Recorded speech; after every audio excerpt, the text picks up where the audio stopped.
So I guess we're back, and as I was Yes. Yes. as I was saying, I hope you guys are prepared to think about this tonight. I think I'll make some pretty valid points. Obviously, I don't like to just throw things out in the air or make assumptions, but I want to go through some things, and I want to talk about some things that we kind of walk around on a daily basis. Um, some of the things we do to each other on a daily basis that are in no way coming from a factual place at all. Um, including religion and other things. But we're going to talk about that today. Why these things need to be destroyed, or why they are counterproductive to progression. Not progression of people who classify themselves as black. Not progression of any one race of people, but progression of human beings. To period. What things are holding us back from peace? Like everybody's asking for peace, right? We're asking for to get along. So we're going to talk about what's keeping us back from that actually.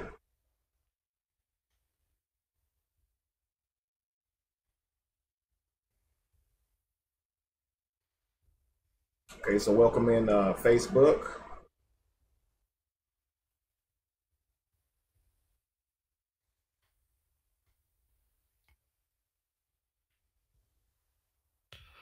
Getting the YouTube chat set up. Okay. So welcome in Facebook, everybody. What's up, everyone? Chat, I'll start responding back to you guys.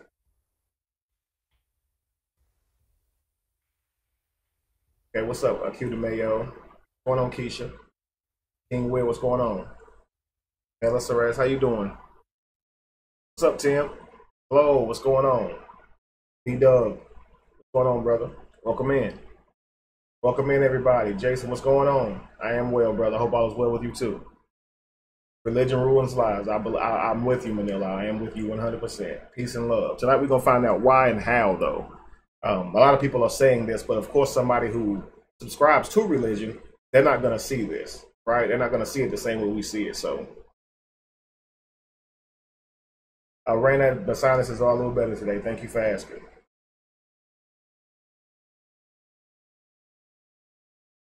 Hello, One Love Life. Pamela. Again, Computer Mayo says religion destroys families. So we're going to talk about religion exactly. What is it? And how is it destroying families, right? Because we know that literally the word religion is out here destroying families. So what do you mean by that? And we hate when someone just comes out and says something and doesn't explain it, right? So why is it that religion destroys families? Why is it that religion is counterproductive to the progression of human beings totally in terms of reaching peace, right? Why? We're going to talk about that tonight. Ramsey said he swears he just posted on this topic. Please stay tuned and comment, man. Please enlighten us all. Clarence, man, I ain't scared, brother. It's time to talk about it. Somebody has to be bold enough to say it, right?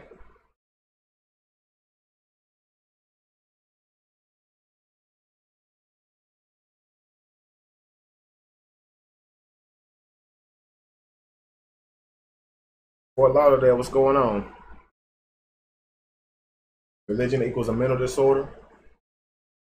Your family is nuts. Religion can make it seem that way, obviously. When someone is religious, when they begin to think about religion, their brain literally turns off, right? They're not able to apply a logical approach to religion or to their belief system like they would anything else. For example, today I put on my page a post showing the Earth's core, right? And I said that there's a sun above and a sun below, as above, so below. Or what would you do what would you say if I told you that there's a sun inside the Earth, right? Many people came back and said, no, there's a core, right? And then some people say, well, you've never been to the center of the Earth. How can you even say that there's a core? You of all people shouldn't be saying this, right? What I was looking for was prove it. What if I said that there's a sun inside of the Earth, right? I'm looking for, I would say to you, prove it. Some people said, I would say that you're an idiot, right? What we have to learn is that when someone makes a claim, there's no need to attack at first glance. Allow them time to explain themselves. Like, we're all adults, right? So the correct answer should be, prove it. You stated the claim, prove it now, right? Because the truth is, while everyone's saying what the Earth's core is made of, None of us have been there, right? Or while many of us are saying that what the sun is made of, nobody's been there to say that. What we're doing is we're attempting to argue or debate over information that's been given to us by someone else. None of this is relevant to the progression of people. None of it. Now, the thing about it is neither is religion. And these are things that we discuss on a daily basis. How do we get past this and realize that religion is not something that's needed going forward? And I'm not just talking about scriptural religion or religion where you're placing your belief in characters. I mean religion where in the sense of the word religion comes from a Latin word meaning religare, right? It means to bind or tie up. Religare means to hold your mind back. So if you have learned something in your life that has by default or as a result held your mind back, and that withholding of your mind is counterproductive to the progression of people towards peace, religion is hurting you and it's hurting us as well as a group. You see what I'm saying? So let's start by talk about religion in the sense of the way we use the word. By definition, religion. You're talking about 4,200 of these bad boys, right? And people subscribe to them. And they place what they believe is their soul on these ideas. They place their faith, their fear, their hope, right? Their joy and everything in their endeavors to pursue this God that they believe in. And that God is that they learn of is via literature. Now, religion is not that the actual belief in the character. Religion, at least to me, is when it's became such a part of your life that you act out what you believe, right? You act out what you believe. So think of it like this. If you're in a movie theater, right? You're in a movie theater. The movie that you're watching is in front of you on the big screen. You're watching a movie in front of you on the screen. But is the movie really on the screen? No, it's not. The movie is actually behind you in a film inside of a projector, right? We're not literally watching the movie in front of us. There is no real screen like you're watching a TV. You know, the actual lights and the film work to create your screen is actually in the screen. But in a movie theater, it is not. It's actually behind you and it's being projected on the screen for you. The same way, whatever you believe in your mind, you're going to project on your reality. Here's what I mean by that. If you are a Christian, okay, and you see a person dressed like a Muslim, okay, wearing a burqa, a hijab, or a rag tied around their head or whatever, you see them standing dressed like their culture tends to dress. You don't see a human being. You see a Muslim. You see a threat. You see someone who worships a false god. This is your matrix. This is your projection that you're putting on them. And as a result, you respond in that way. It is religion. If you don't look at a person and see a human being, you have to ask yourself, why? Why don't you see a human being? Why do you see a Muslim? Why do you see a black person? Why do you see a white person? Why do you see a Chinese person? Why does our brain have to work like that? And I don't mean necessarily just seeing them for their skin color or in a way to describe them. I'm not saying you should see a black person and not recognize that their skin is more melanated. I'm not saying that. I'm saying if you see a person who identifies as black, appreciate that, Nick. If you see someone who identifies as black, meaning they have more melanin in their skin, you begin to immediately apply attributes to that person, right? The same way as a believer of Christianity would do to a person who believed in Allah, or the same way a Muslim would do to a Christian, okay? It's separation. It creates separation, and it's endorsed by something that's said to bring peace. You see what I'm saying? Thank you, One Love Life.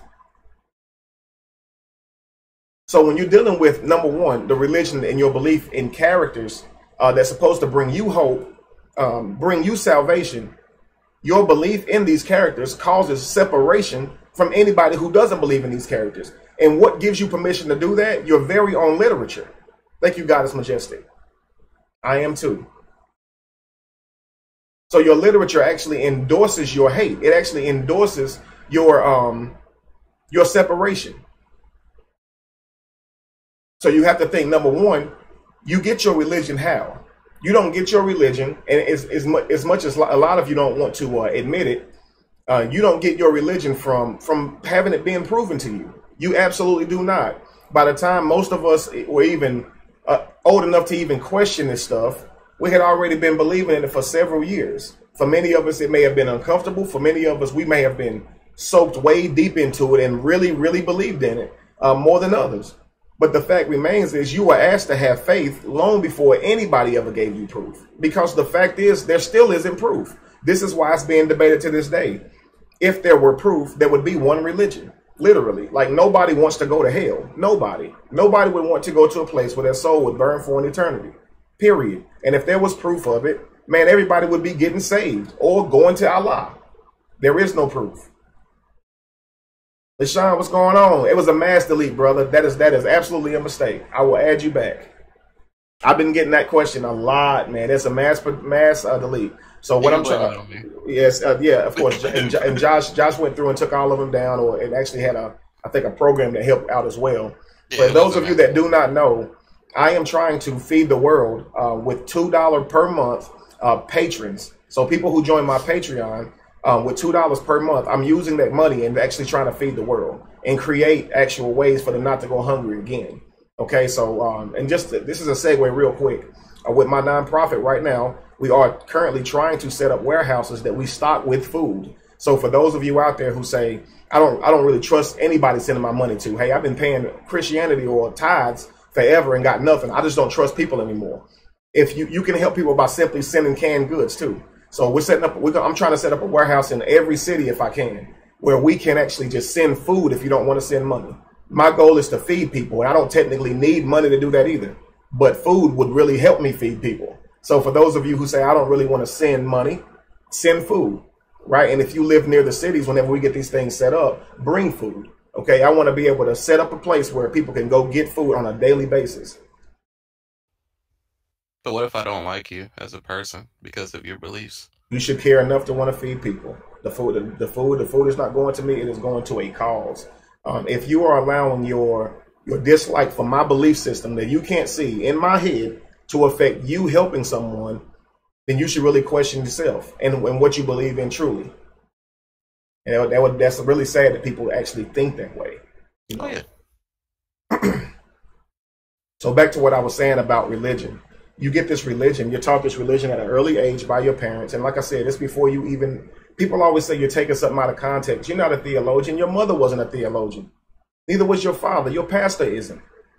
You didn't learn this stuff from people who said they researched it, totally researched it. They believed this because they were taught it and they gave it to you the same way racism is given to a racist child or a child who is not yet racist, but will be by the time they grow up and are now old enough to think for themselves. You see what I'm saying? See, Josh, you got something messed up on the screen here. I can't see. It's distracting. I'm sorry. All right, cool. No, it's my fault. All right, so when you're talking about religion, we're talking about something, guys, that holds your mind back, that keeps you from seeing the world in a way that's productive and fair, right? For instance, let's say you take, and I want to go slowly because I want to make my points carefully. So let's circle back to religion. You have your religion, and with your religion, you have hope, you have salvation, and all these other things. But when you accept your religion, you immediately accept separation, because that religion tells you that any person teaching you anything other than this is false. In fact, they should be killed, okay, if they even trying to tell you that this is false. This is what your religion teaches. Your religion teaches you not to deal with anyone who doesn't believe what you believe. Do not be unequally yoked.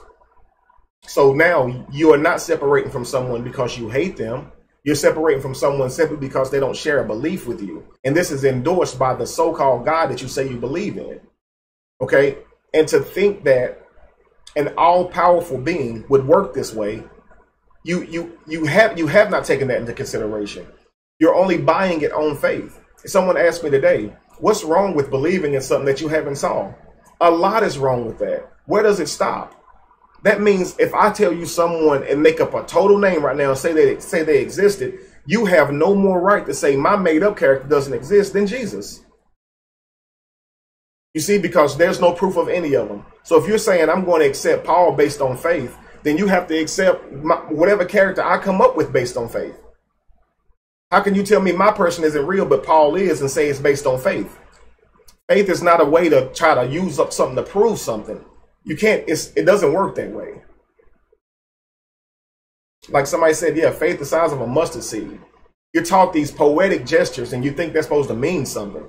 Man, as a matter of fact, I remember man, it was years ago, but there was a guy or a company selling business cards or business card size scriptures with that scripture on it about the mustard seed, and it had a mustard seed actually like glued to the back of it, one mustard seed. And I'm sitting here thinking this dude is selling mustard seeds for like $2. You see what I'm saying? And people are buying it. People because it's like somebody gonna buy this card and they're gonna take that mustard seed and look at that mustard seed like, wow, a mustard seed is really small, and all I have to do is have faith that's this small. But here's the thing. Here's the problem with that statement. It uses a word as ambiguous as faith. Faith means to believe in something that you can't prove. And it actually gives you a real unit of measurement, like a mustard seed. A mustard seed actually has place in this realm of reality. You can pick it up. You can touch it. How would you ever know how much faith it takes to equal a mustard seed? Because I know people who literally let their children die because they would not let their children get medicine because they thought Jesus would heal them, and their child died. Please tell me, how much more faith do you need to have to watch your freaking child die of a disease that could have been cured simply with simple medicine, common medicine? But yet you say, no, I'm waiting on God or Jesus. Tell me that's faith if I never saw it. Y'all think y'all have faith and y'all run to the hospital. Y'all don't have faith. What you mean? Faith is letting your child die, like, because you think Jesus is going to heal him. If you're really talking about the word faith, and that child still dies. So how much faith do you have to have? You see, you cannot measure that. And people go around all day quoting these scriptures as if they are a fact. I'm talking about using them as ways to encourage one another. You know, I was telling Josh before we got on that I actually went yesterday and spoke with homeless people, you know, and getting to know them personally. I'm trying to show people how they are more than who we think they are. The things that we assume about them are so wrong.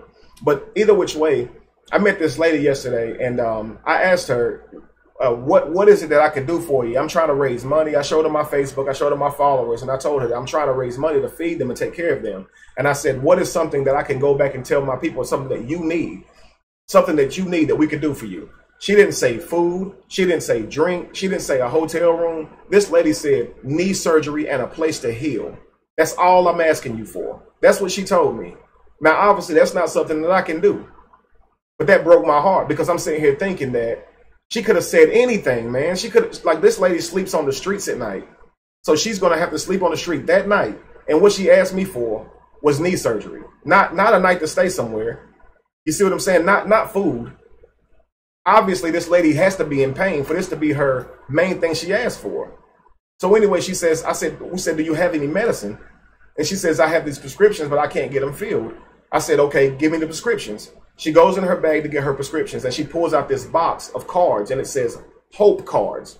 And she says, somebody gave me these cards when I was in a home in another city. And she said, I've been holding on to them ever since. They just mean so much to me. And I'm going to tell you something, man. You guys will see this soon, because I'm not trying to do this to like make anybody look bad or anything.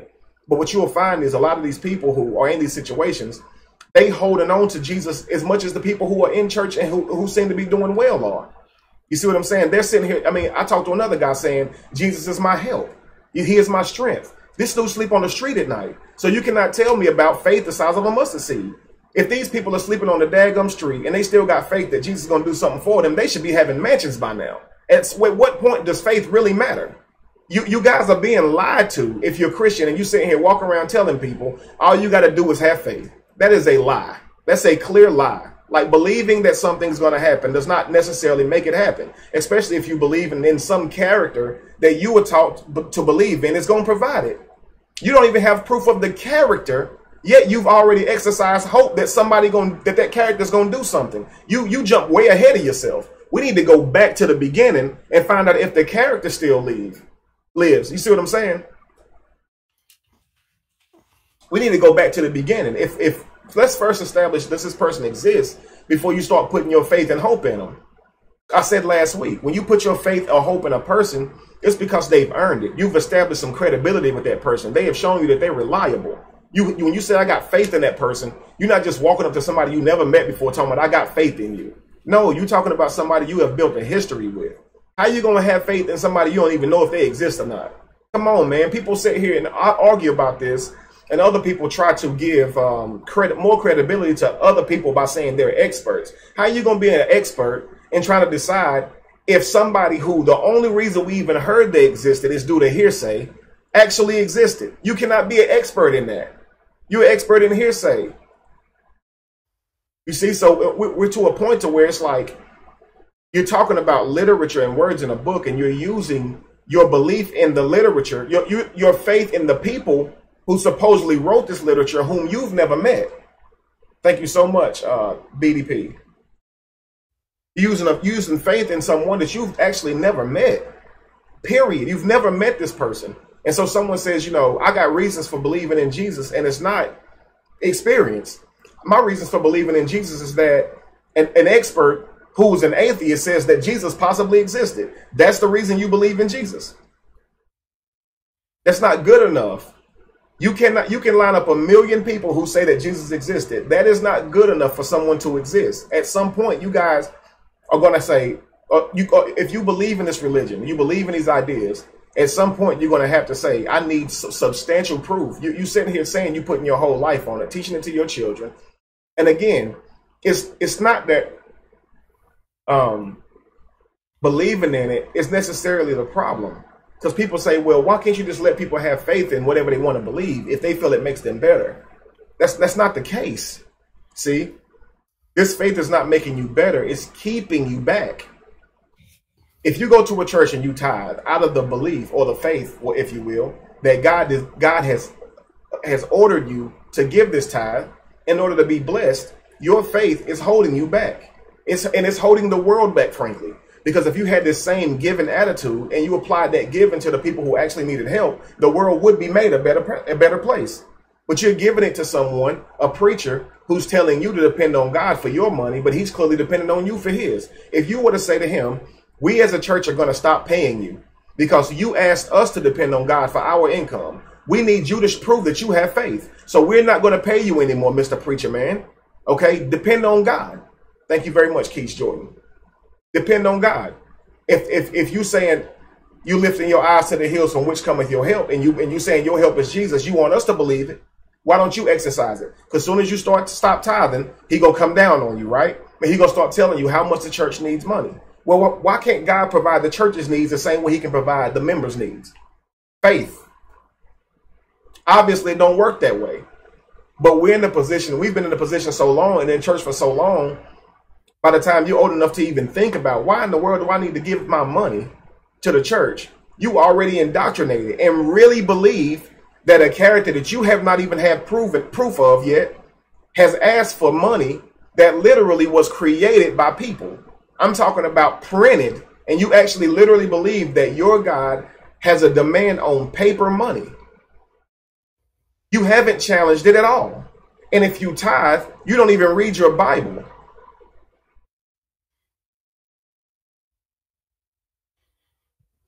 So if you tithe, you can't read your Bible because your Bible does not even back tithe. So this is what I'm saying, man. Like, and now you're giving your money to an entity or a building or a preacher, right? And now that money is being chopped up way before it ever gets given to anybody who needs it, because you got to pay everybody in the church and you got to pay the rent on the building. If somebody really wanted to fix the world, you won't need a church building. You won't need a building where everybody need to come to. If you're really talking about fixing the world, you can preach online, and all that money coming in, you wouldn't have to fill up a building. You can actually use that money to feed the world and build other places where people can come eat. These people are clearly in it for building businesses. It's a business. But you guys contribute to it on a daily, those of you that go to church and give your money to it. And then you allow your pastors to continue to take your money without explanation because you believe he's anointed. You believe he's called, that he's got magic sprinkled on him. Right? It's crazy. You give a man a title, all of a sudden he can't be approached. Somebody in the church clearly embezzling y'all money, if you want to use the real word. They clearly embezzling y'all freaking money. And y'all don't even want to approach him because y'all think God gonna strike you down for asking the man a question. And you can be offended if you want to, but I asked earlier, there are people who have shot up churches and you scared to ask your pastor a question. You talking about don't touch down anointed?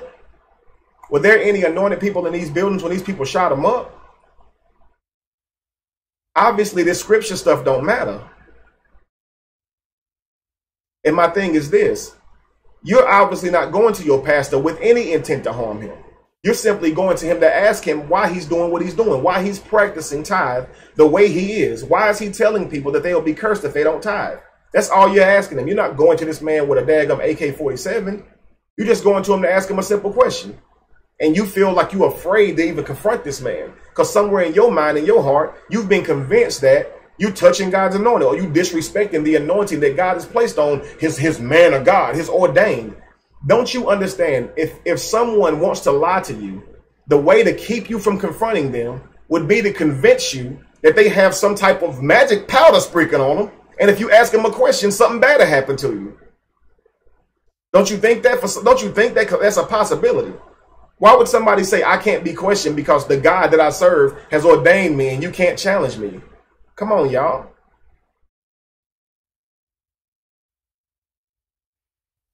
So that's one side of religion.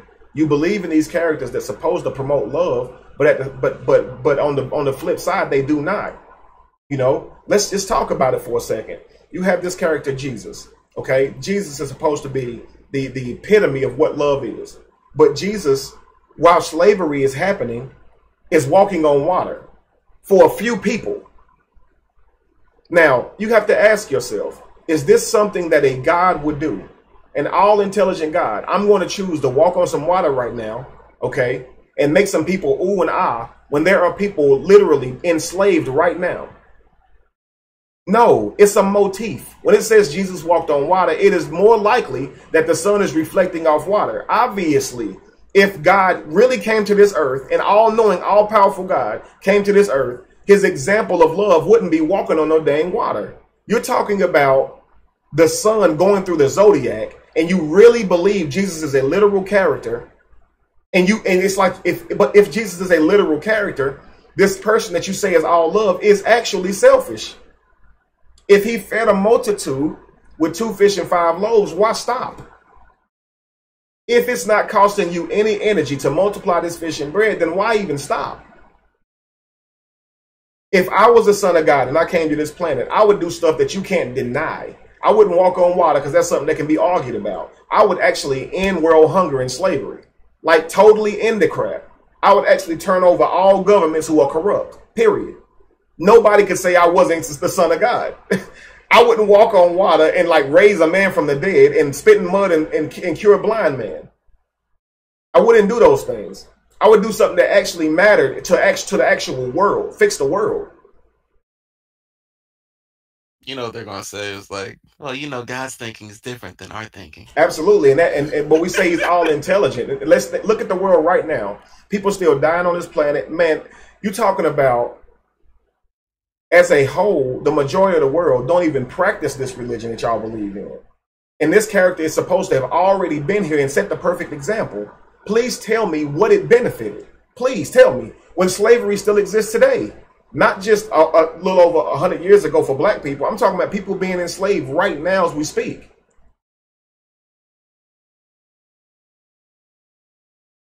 You see what I'm saying? So it's one of those things where you sitting here saying that you know, Jesus came to the planet. He set all these examples. Please tell me what example he really said. It's more likely that you read motifs. You're reading allegories. You're reading parables about the sun and parables about reaching enlightenment. When you look at numerology and look at the life of Jesus, his age, disappearing at 12, coming back at 30, dying at 33, all this stuff is numerology. He had 12 disciples. So, I mean, you know what I'm saying? So when you look at all these things with the number 12, even associated in the Bible, you start to understand that there's something significant going on here. And it's not that Jesus is a factual, historical person. You see? So it's that's the thing about it. And you're taking something that's clearly, you know, symbolic, clearly parable, an allegory, and you're trying your best to make it real. And the sad thing about it is because you believe it's real, you now teach hate. in a backhanded approach. You don't even realize you are, but you are. So the next thing, the next part of allegory, let's talk about religion. It's the same way. Like religion, or your belief in your gods, you learn racism early in life. If you identify as white, if your parents were racist, more than likely you had to deal with these type of thoughts. The same way, if you are a Christian and your parents were Christian, you more than likely had to deal with these thoughts.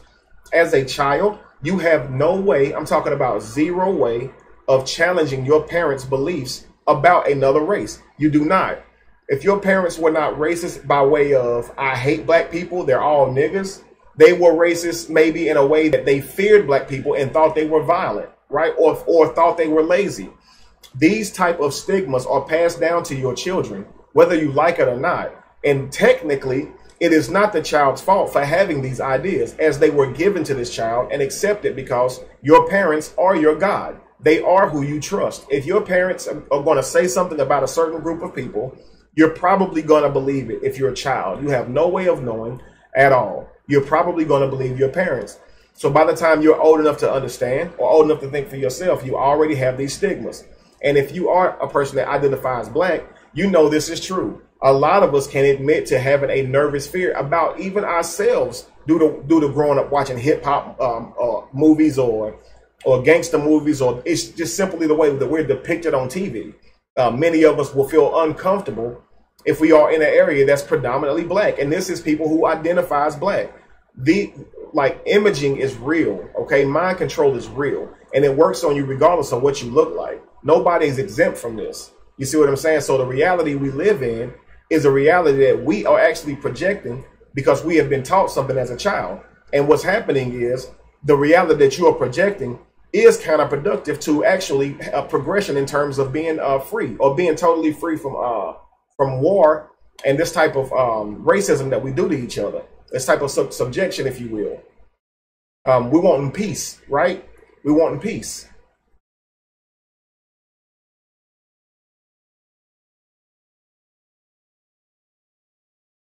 Terry said manipulation. Absolutely. It's manipulation at its finest. You know, you're teaching someone something, and you're teaching them something with an agenda, even if you're unknowing. So if your racism is obviously not placed in somewhere factual, then why are you racist? You obviously haven't put any thought into, are you truly superior as a race? Are you truly superior as a race? Are you? You haven't put any thought into that. What is race?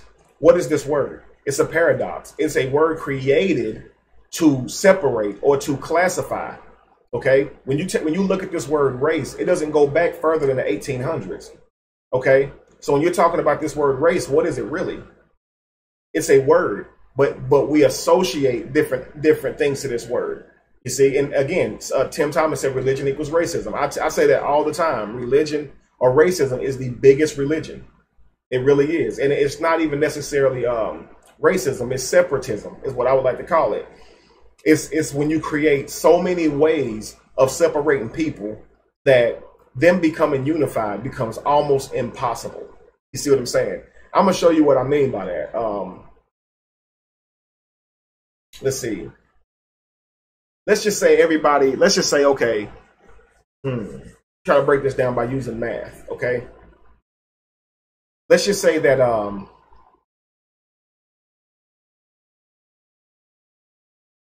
if you take every person in the whole entire world and you're going to add up their life to a certain number, right, or to a certain sum, that would equal the person that they are. Now I'm gonna show you what I mean.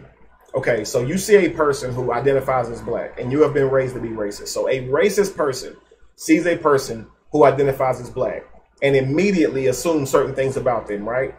Now, before I even say it, what would be assumed about a person who identifies as black, guys?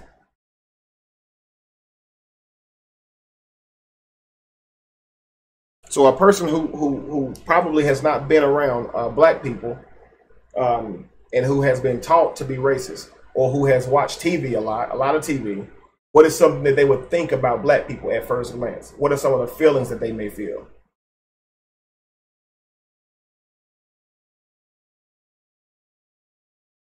Someone said lazy. True. They see you, they automatically associate you with being lazy. What else?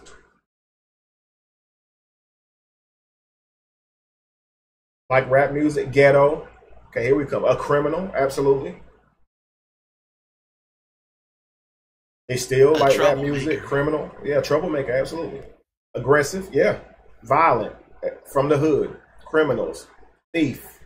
And this is coming from people who identify as black. You know, they have a right to say this because they go through this stuff, right?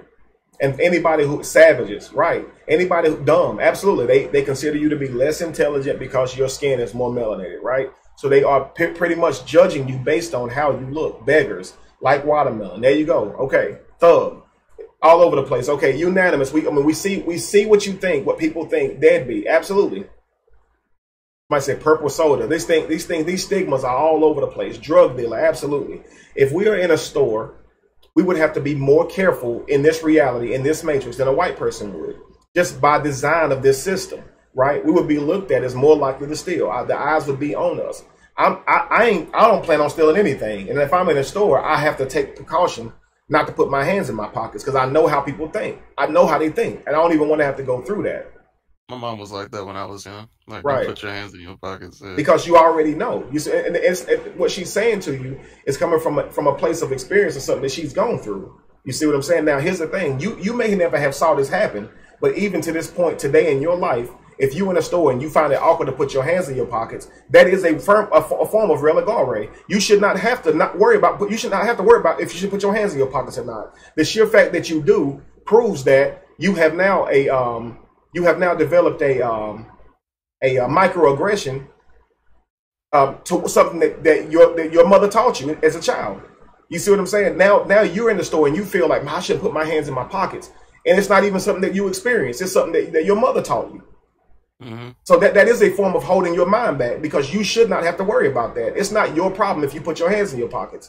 The person who looks at you and sees you as a thief has the problem in their mind. Their mind is the one that's messed up. It's not you. They are projecting this on you because of what they've been taught. But are you really a criminal? Because your skin is melanated. Are you really a criminal? Do you really like purple soda? Are you really out here selling drugs? Are you a thief? Are you dumb? Is that really true? Now, I'm going to take my life, right? And I'm going to show you what I mean by we're going to add my life up to a certain sum, an equation. Let's say for me, my mother, okay? Let's say your mother and your father, they're gonna give you the most points, right? But we're talking about math here. My mother was in my life for 3 years, okay? 3 years I had my actual mother in my life, and I do not even remember her. So really that counts as nothing, as something that I have learned for her. But you can count that can account for all of my life of the absence of her, right? Of not having a mother. So that I am going to be a certain way because of how my life turned out due to not having a mother. I will be a certain way due to having my father walk away from me or not be in my life, right? But then there's also a man that I met who was my pastor, who was very intelligent and loved me, right? And he taught me things and actually helped me be a better person. So you would have to add all that in there, right? So you have all these things. I have 3 beautiful children that have changed my life totally. When a person sees me, they don't know any of that. Their assumption is that I'm dumb. You see what I'm saying? How stupid that is? You didn't even do the math. You didn't even attempt to do the math. You never thought for 1 second, I am a person who has had a life and a yesterday just like you. But you see me and automatically associate me with being something that you were taught. Then we all know that's not fact. But why is it that someone would adhere more to a belief, a stigma, rather than accepting that you are a freaking human being and not even applying any of that stuff to you? The reason is because it's subconsciously. You don't have a choice. If every person took a conscious effort every day to say, I am not going to stigmatize people, I am not going to teach, I'm not going to project the reality I was taught in my mind on the world would instantly be a better place. The problem is when you exercise this separation, this hate, this separatism, or this stigma placing that we do, this prejudging, this prejudice, when you exercise it, it's subconscious. Before you even have even fixed your mind to even say, wait a second, I'm being prejudiced, you already done crossed the street. Because you saw a black dude. You already unlocked your door. In your mind, you're not saying I'm being prejudiced. You're saying I'm being safe. But if that dude was white, you wouldn't have locked your door probably. You see what I'm saying? And I know this firsthand because I know I've rolled through neighborhoods that were predominantly black and heard black people say, "Man, get me out of here.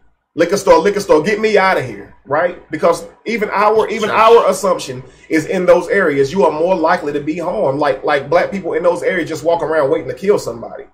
You see what I'm saying? Like statistically, the crime rate don't even say that. But we out here with these type of thoughts, projecting these type of thoughts on each other.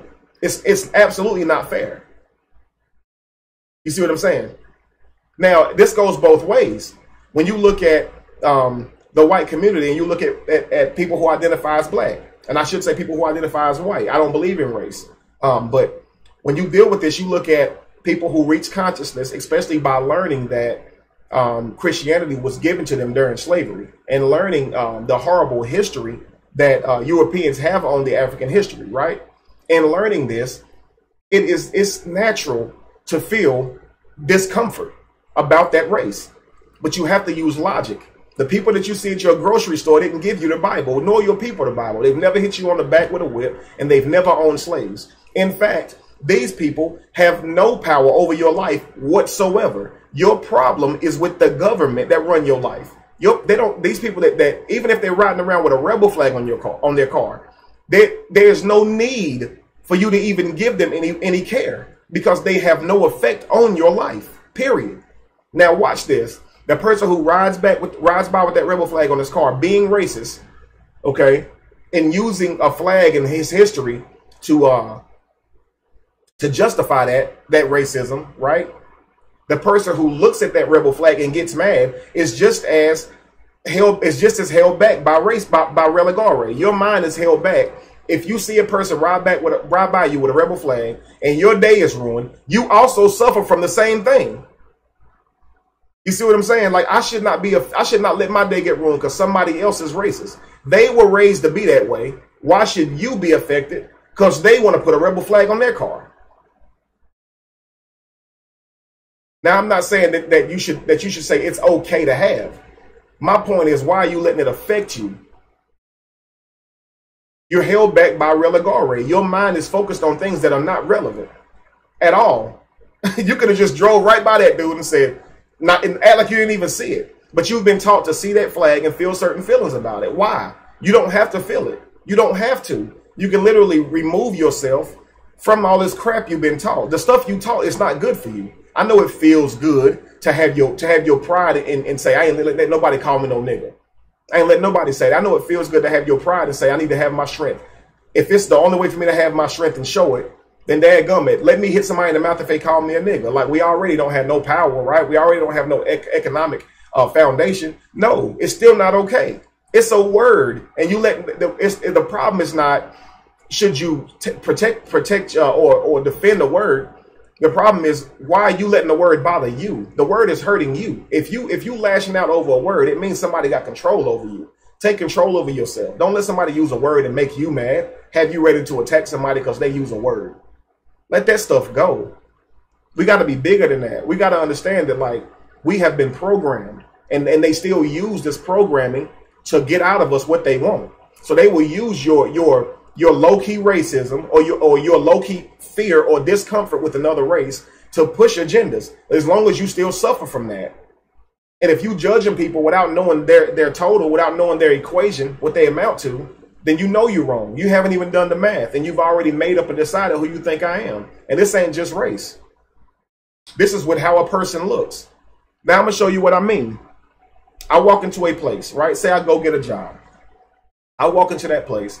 I'm already a male who identifies as black. Okay. Now, after that, there are going to be other assumptions made about me. Now, none of them know about my life with my mother, my life without my father. Nobody knows about any of that. Nobody knows who I am at all. All they have to go off of is my avatar, right? My vessel. And they're going to see a black man, right? And then they're going to judge me based on my looks. And based on my looks, they are going to attribute certain things to me, right? This is what people do to you on a daily basis. You're going to look at a person and then start trying to say who you think they are or what you think they're like. By this moment, you don't even have a chance to even explain who you are, as everybody has already decided who you are, and they haven't even done the math.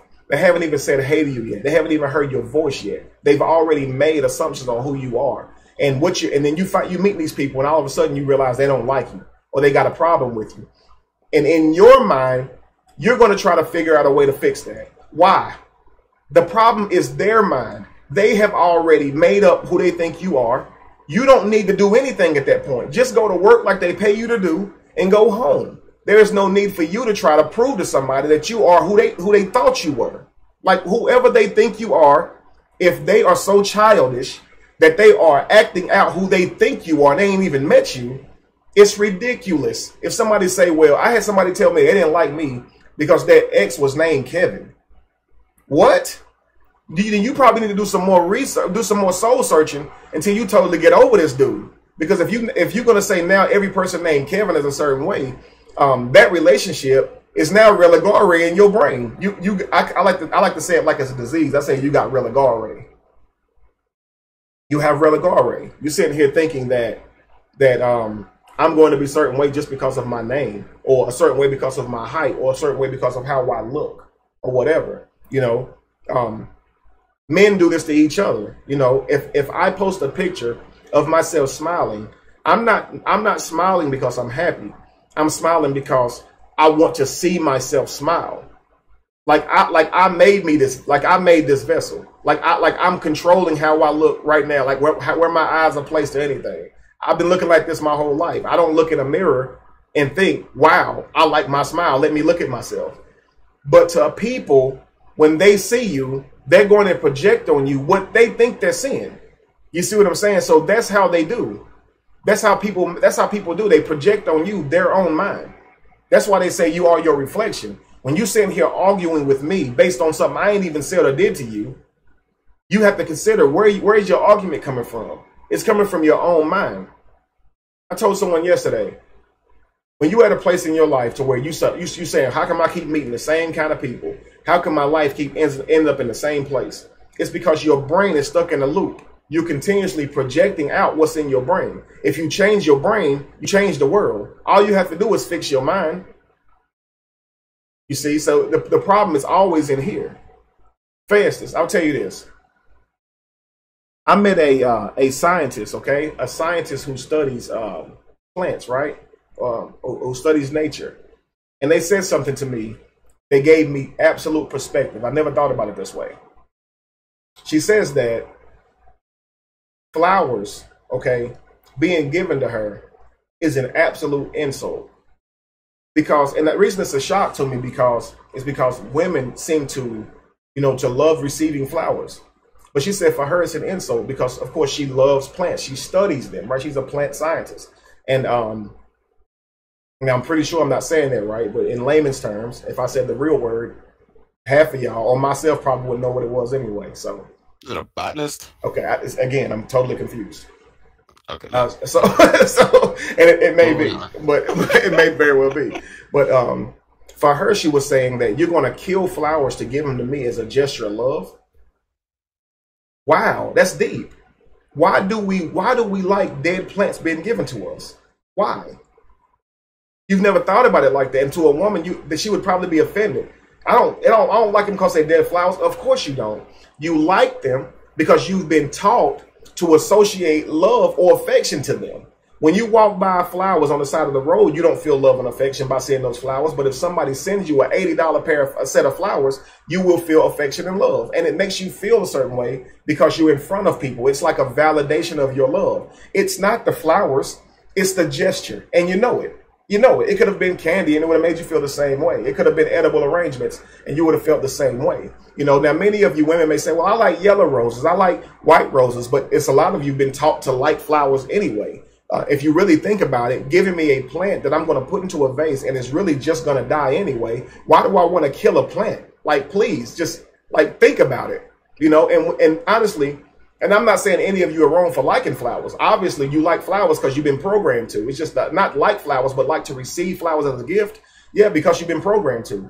Otherwise, you wouldn't want it. If nobody had ever given a flower as a gift, y'all would not want no dang flowers. If I sent somebody right now on some blades of grass, you would be mad. But why? It's still the same gesture. If they come up in there wrapped up, it's a plant.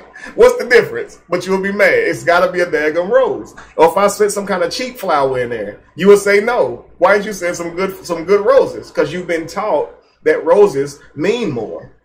Simple facts. I mean, just simple facts. You didn't come out of the womb liking flowers being given to you, you know, dead flowers. But anyway, it was perspective for me.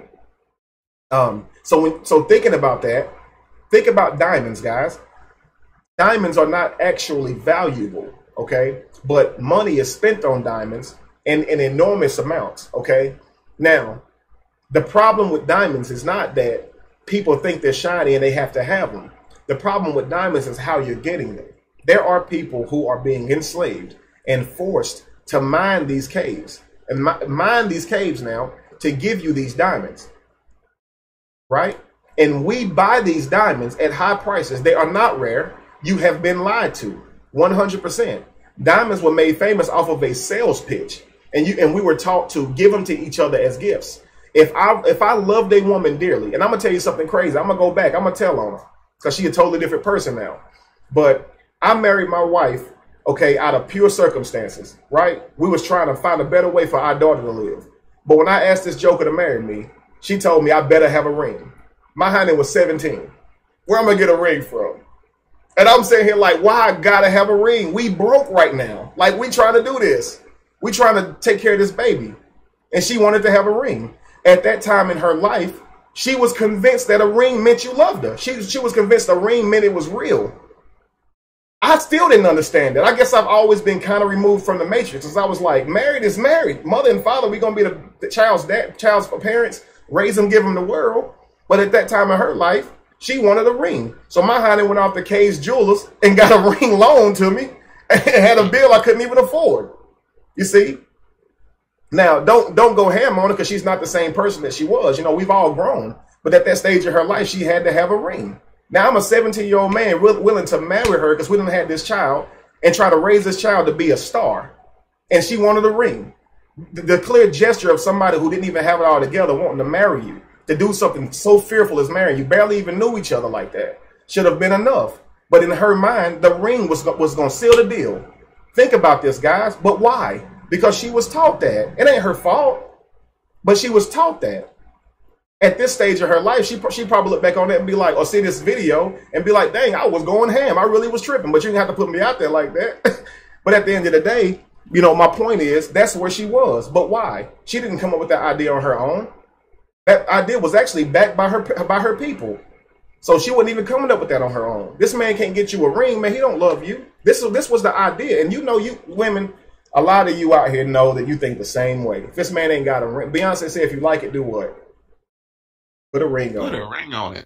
We're taught this. And I'm telling you, man, these diamonds are not valuable. And even if you say, well, diamonds are really strong rock and they can cut stuff. Okay, why you need to wear one on your ring? Why you need to wear one on your charm? You don't technically need a diamond. You don't.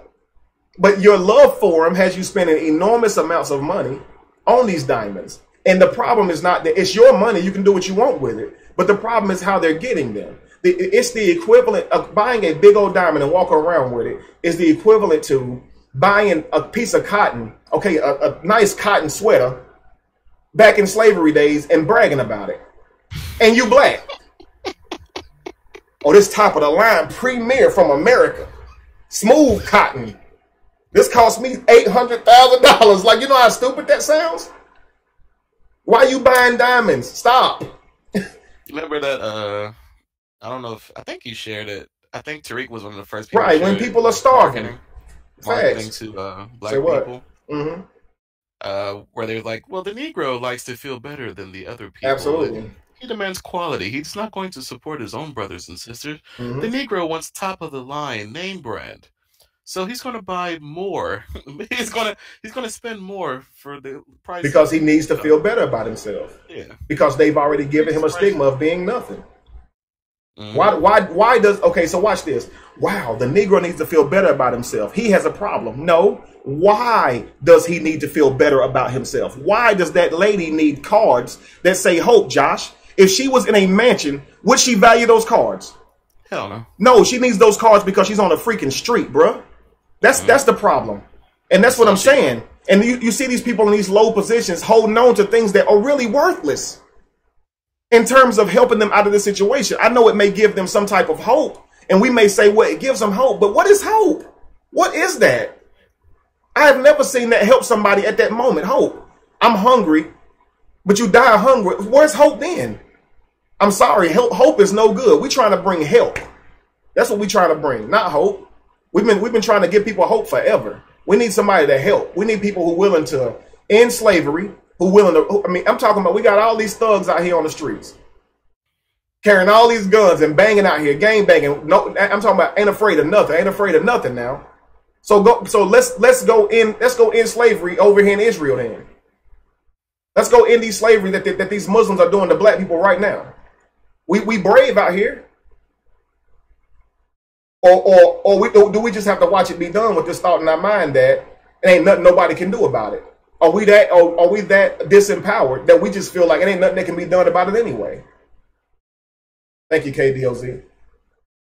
Are we so disempowered that we just let stuff happen? We just gonna let these people poison our food and poison our water, and we so disempowered we just gonna sit here and let it happen? Somebody keeps saying, man, why are you going vegan? Like, you can't eat healthy anyway. Like, okay, I hate when people say that, because I'm like, okay, I'm not going to argue that, but why are we allowing them to still poison our food? Do y'all think Kevin Wesley can get the government to stop poisoning our food? Heck no, I can't. But I guarantee you, if we all stick together, we can. Stop buying that crap. Don't they live off money? Don't they love you paying your money for stuff? Start planting your food. We got to start working our ways to, like, actually being able to come out of situations where we're using all these excuses like, there is no way. There is no way. There is no way to stop these people from poisoning our food. That's not true. We haven't even made an effort to even try to stop these people from poisoning our food. We just sitting here trying to find ways to be healthy until it ain't going to be no more ways. And then what? So it's like everything we say is coming from a defeated position. Why do this when you can't even find healthy food no more anyway? Man, I'm tired of hearing that. At some point, we're going to have to stand up. Like they sit here, we bringing children into this world. Thank you, Claudia. We're bringing children into this world who going to have to deal with the same exact mess that we leaving for them. And we sitting here walking around like we are not cowards. And this is for people, even all of us who classify ourselves as conscious. If you classify yourself as conscious and you're not making a conscious effort to change your surroundings, then what good is it to you? I did give a shout out to KDOZ Media. I did. Hopefully he heard me. So we're not even making a conscious effort, you know what I'm saying, to actually change anything. That's my whole thing. It's like, okay, we go from believing in fictional characters as our gods to praying for change to now being, thank you, Nick, I did. So we went from believing in all these fictional characters and praying for change to actually now being conscious and now just what? Doing the same stuff we was doing as Christians, just not praying and tithing. I'm saying we need to take a conscious effort, and a lot of you guys are, but I'm saying for a lot of us, we have not yet. We have not taken a conscious effort to literally change our surroundings, you know, in terms of making the world better. I'm going to tell you something funny or something to think about. You go to any random place and you will see 3 or 4 guys who may work at the same job. They all make good money. They all got 2 or 3 or 4 cars apiece. All work at the daggum boat place down the road or the BMW place over here, right? They all friends. They got all this stuff apiece, right? When they could have got together, invested in each other, and started a business so they don't have to work for BMW their whole life. They decided to, in turn, just buy them a couple of cars for themselves. As long as they straight, they straight. I'm talking about ways that we can build our community when between you and 3 or 4 of your friends, one of y'all got enough money, even if y'all put it together, one of y'all got an idea to be able to start something to where y'all don't have to work the rest of y'all life. You see, but we've already been tricked into this matrix into believing that you have to work all the time. Old people right now talking about if a man don't work, he don't eat. Y'all, we have this need built in our mind, or this idea in our mind that we have to be working or you're not a man. You see what I'm saying? You're not. But who says you have to be out here laboring? You can create something that brings you life, that brings you a source of income. And you can team up with some of your best friends to do it. Why are we not doing that?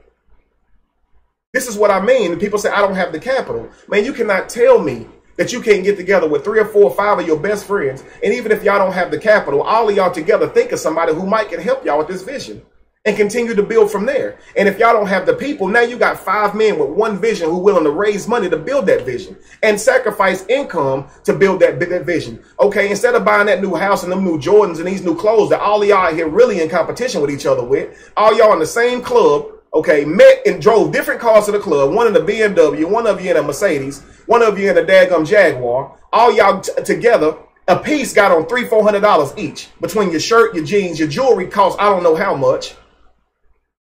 And you telling me y'all can't invest in each other? You can't say, let's just hold off for a year and see what we got after a year and put that money into each other and actually build something. I'm saying we need to start thinking about this because, again, the education system is a religion.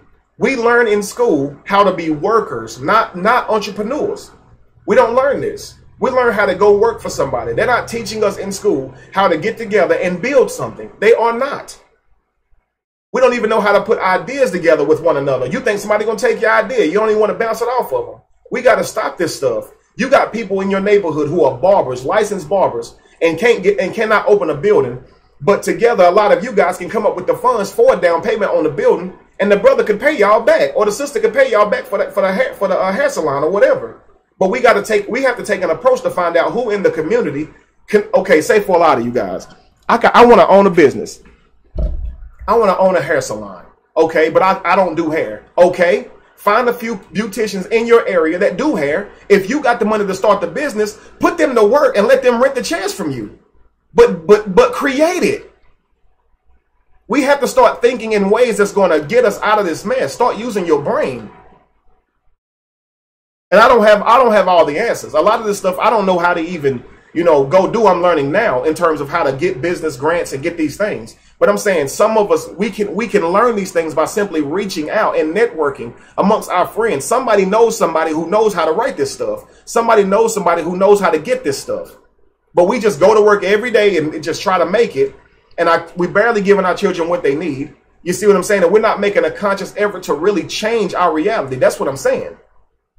At some point, you got to realize if you're doing the same thing and expecting something different, you're insane. And that's even if you don't pray to an invisible man in the sky.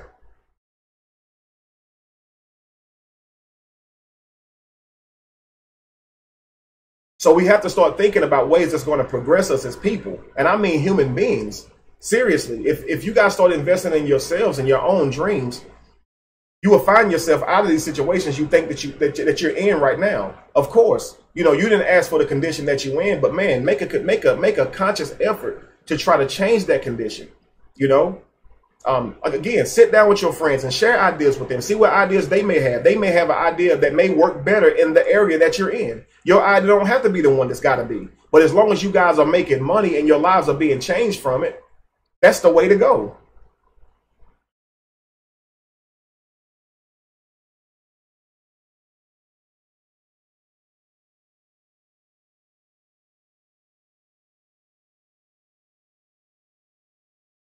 There are buildings, guys, that's right by you guys that's for sale or for rent that you guys could go rent out. But we complain about, foreigners coming in and taking up all the buildings. It's like if you see a building that's in place, get with a bunch of your friends. If you go to church, why not go to church and be like, hey, I'm a barber, right? I'm a beautician. I do this, I do that. There is a building on such and such that if y'all was to help me get into this building, I would definitely give that money back. I would definitely reciprocate the tithe and everything to this church if y'all help me. Go to your church and ask that question.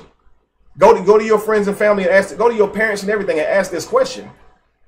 And there are people who go in together and get a loan on money. Now, I'm talking about not just go buy a house that costs $130,000. I'm talking about go get a loan for $130,000.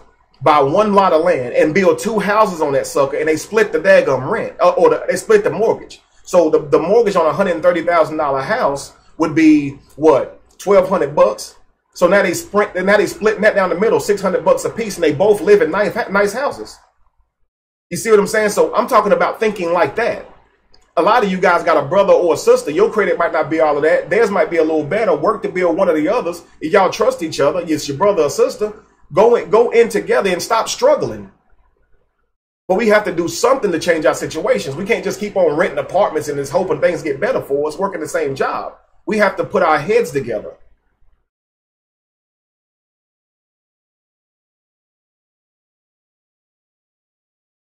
Thank you very much, T-Bro. So when I say religion, guys, I mean things that hold your mind back. And when you have not been taught the right education on how to build, that is literally holding you back from being more empowered economically, because you don't know something. So just the same way someone can teach you something and hold your mind back, someone can also withhold information and also hold your mind back. Let me tell you something. There is a lot that I didn't learn due to not having a father. And a lot of this stuff I'm finding out now. And it's disturbing to me, some of the things, because I've spent my whole life working for other people. Now not being hired for somebody and trying to build something on my own. Man, that crap, you find out how ignorant you really are to stuff. You understand? And it makes me feel pathetic at times. But I'm thankful to have people around me who helps me and shows me different avenues of pursuing in ways to bridge that gap that I have due to not learning these things or having the right people around me to teach me these things. Someone else who had a father or had somebody in their life to show them these things, they may look at me and be like, this dude is an idiot. He don't know stuff. Well, I am in certain aspects. In my life, there are certain things that I found out now that I'm freaking ignorant as crap in. And that, to me, it's very disturbing. But that's what bothers me. The fact that I know I could have learned it by now, but I didn't have the people in my life to show me. So now I'm making a conscious effort to reach out for these things. I'm no longer dependent on somebody to just be in my life to show me something. Thank you, Michelle. I'm trying to learn what it is that I don't know so I can speed up future, so I can speed up time. Thank you very much, David.